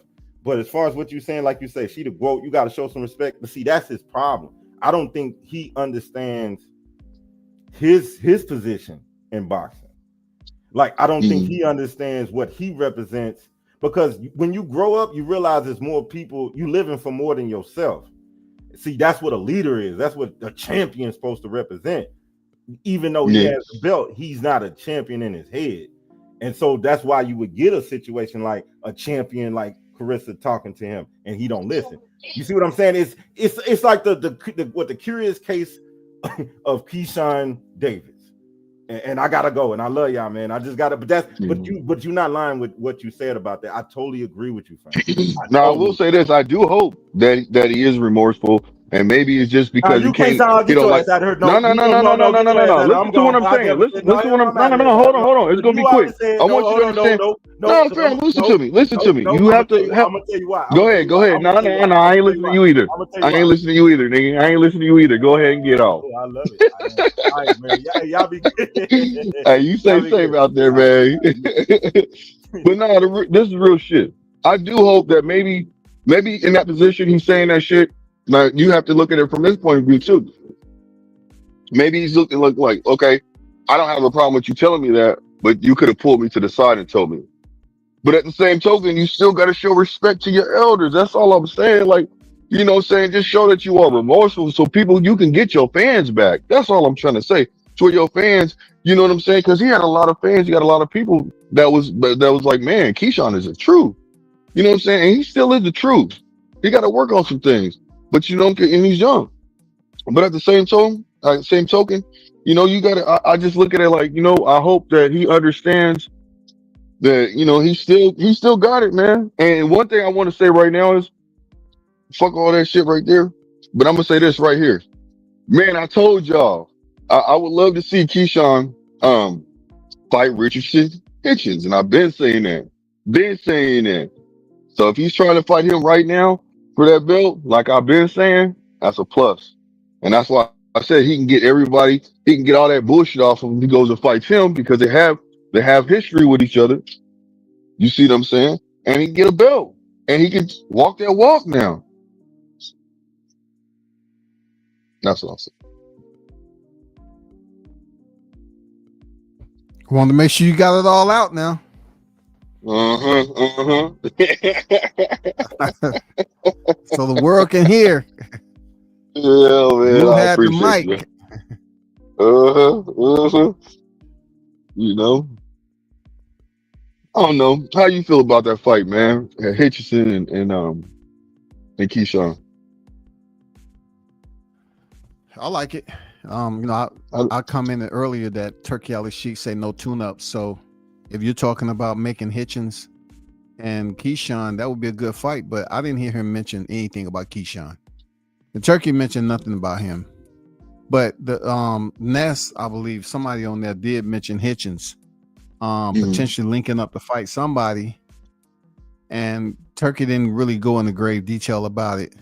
But yeah, that won't be no tune-up for Keyshawn, man. Just because you miss weight don't mean you need a tune-up. Yeah, exactly. Because he was ready. He was ready for that fight. He just got to add some weight. You know what I mean? He was ready. He got to add some weight. That's all it is. And he good now. Shit, he ain't got to worry about that shit, man. Get up there and flex now. You know what I'm saying? Now it's the proper time to get your flex on. You know what I'm saying? Get up there and flex like, yeah, homie. Now what? You know what I'm saying? Yep. You know what I'm saying? You know, you deserve it. Yeah. Oh my gosh. I gotta make this payment.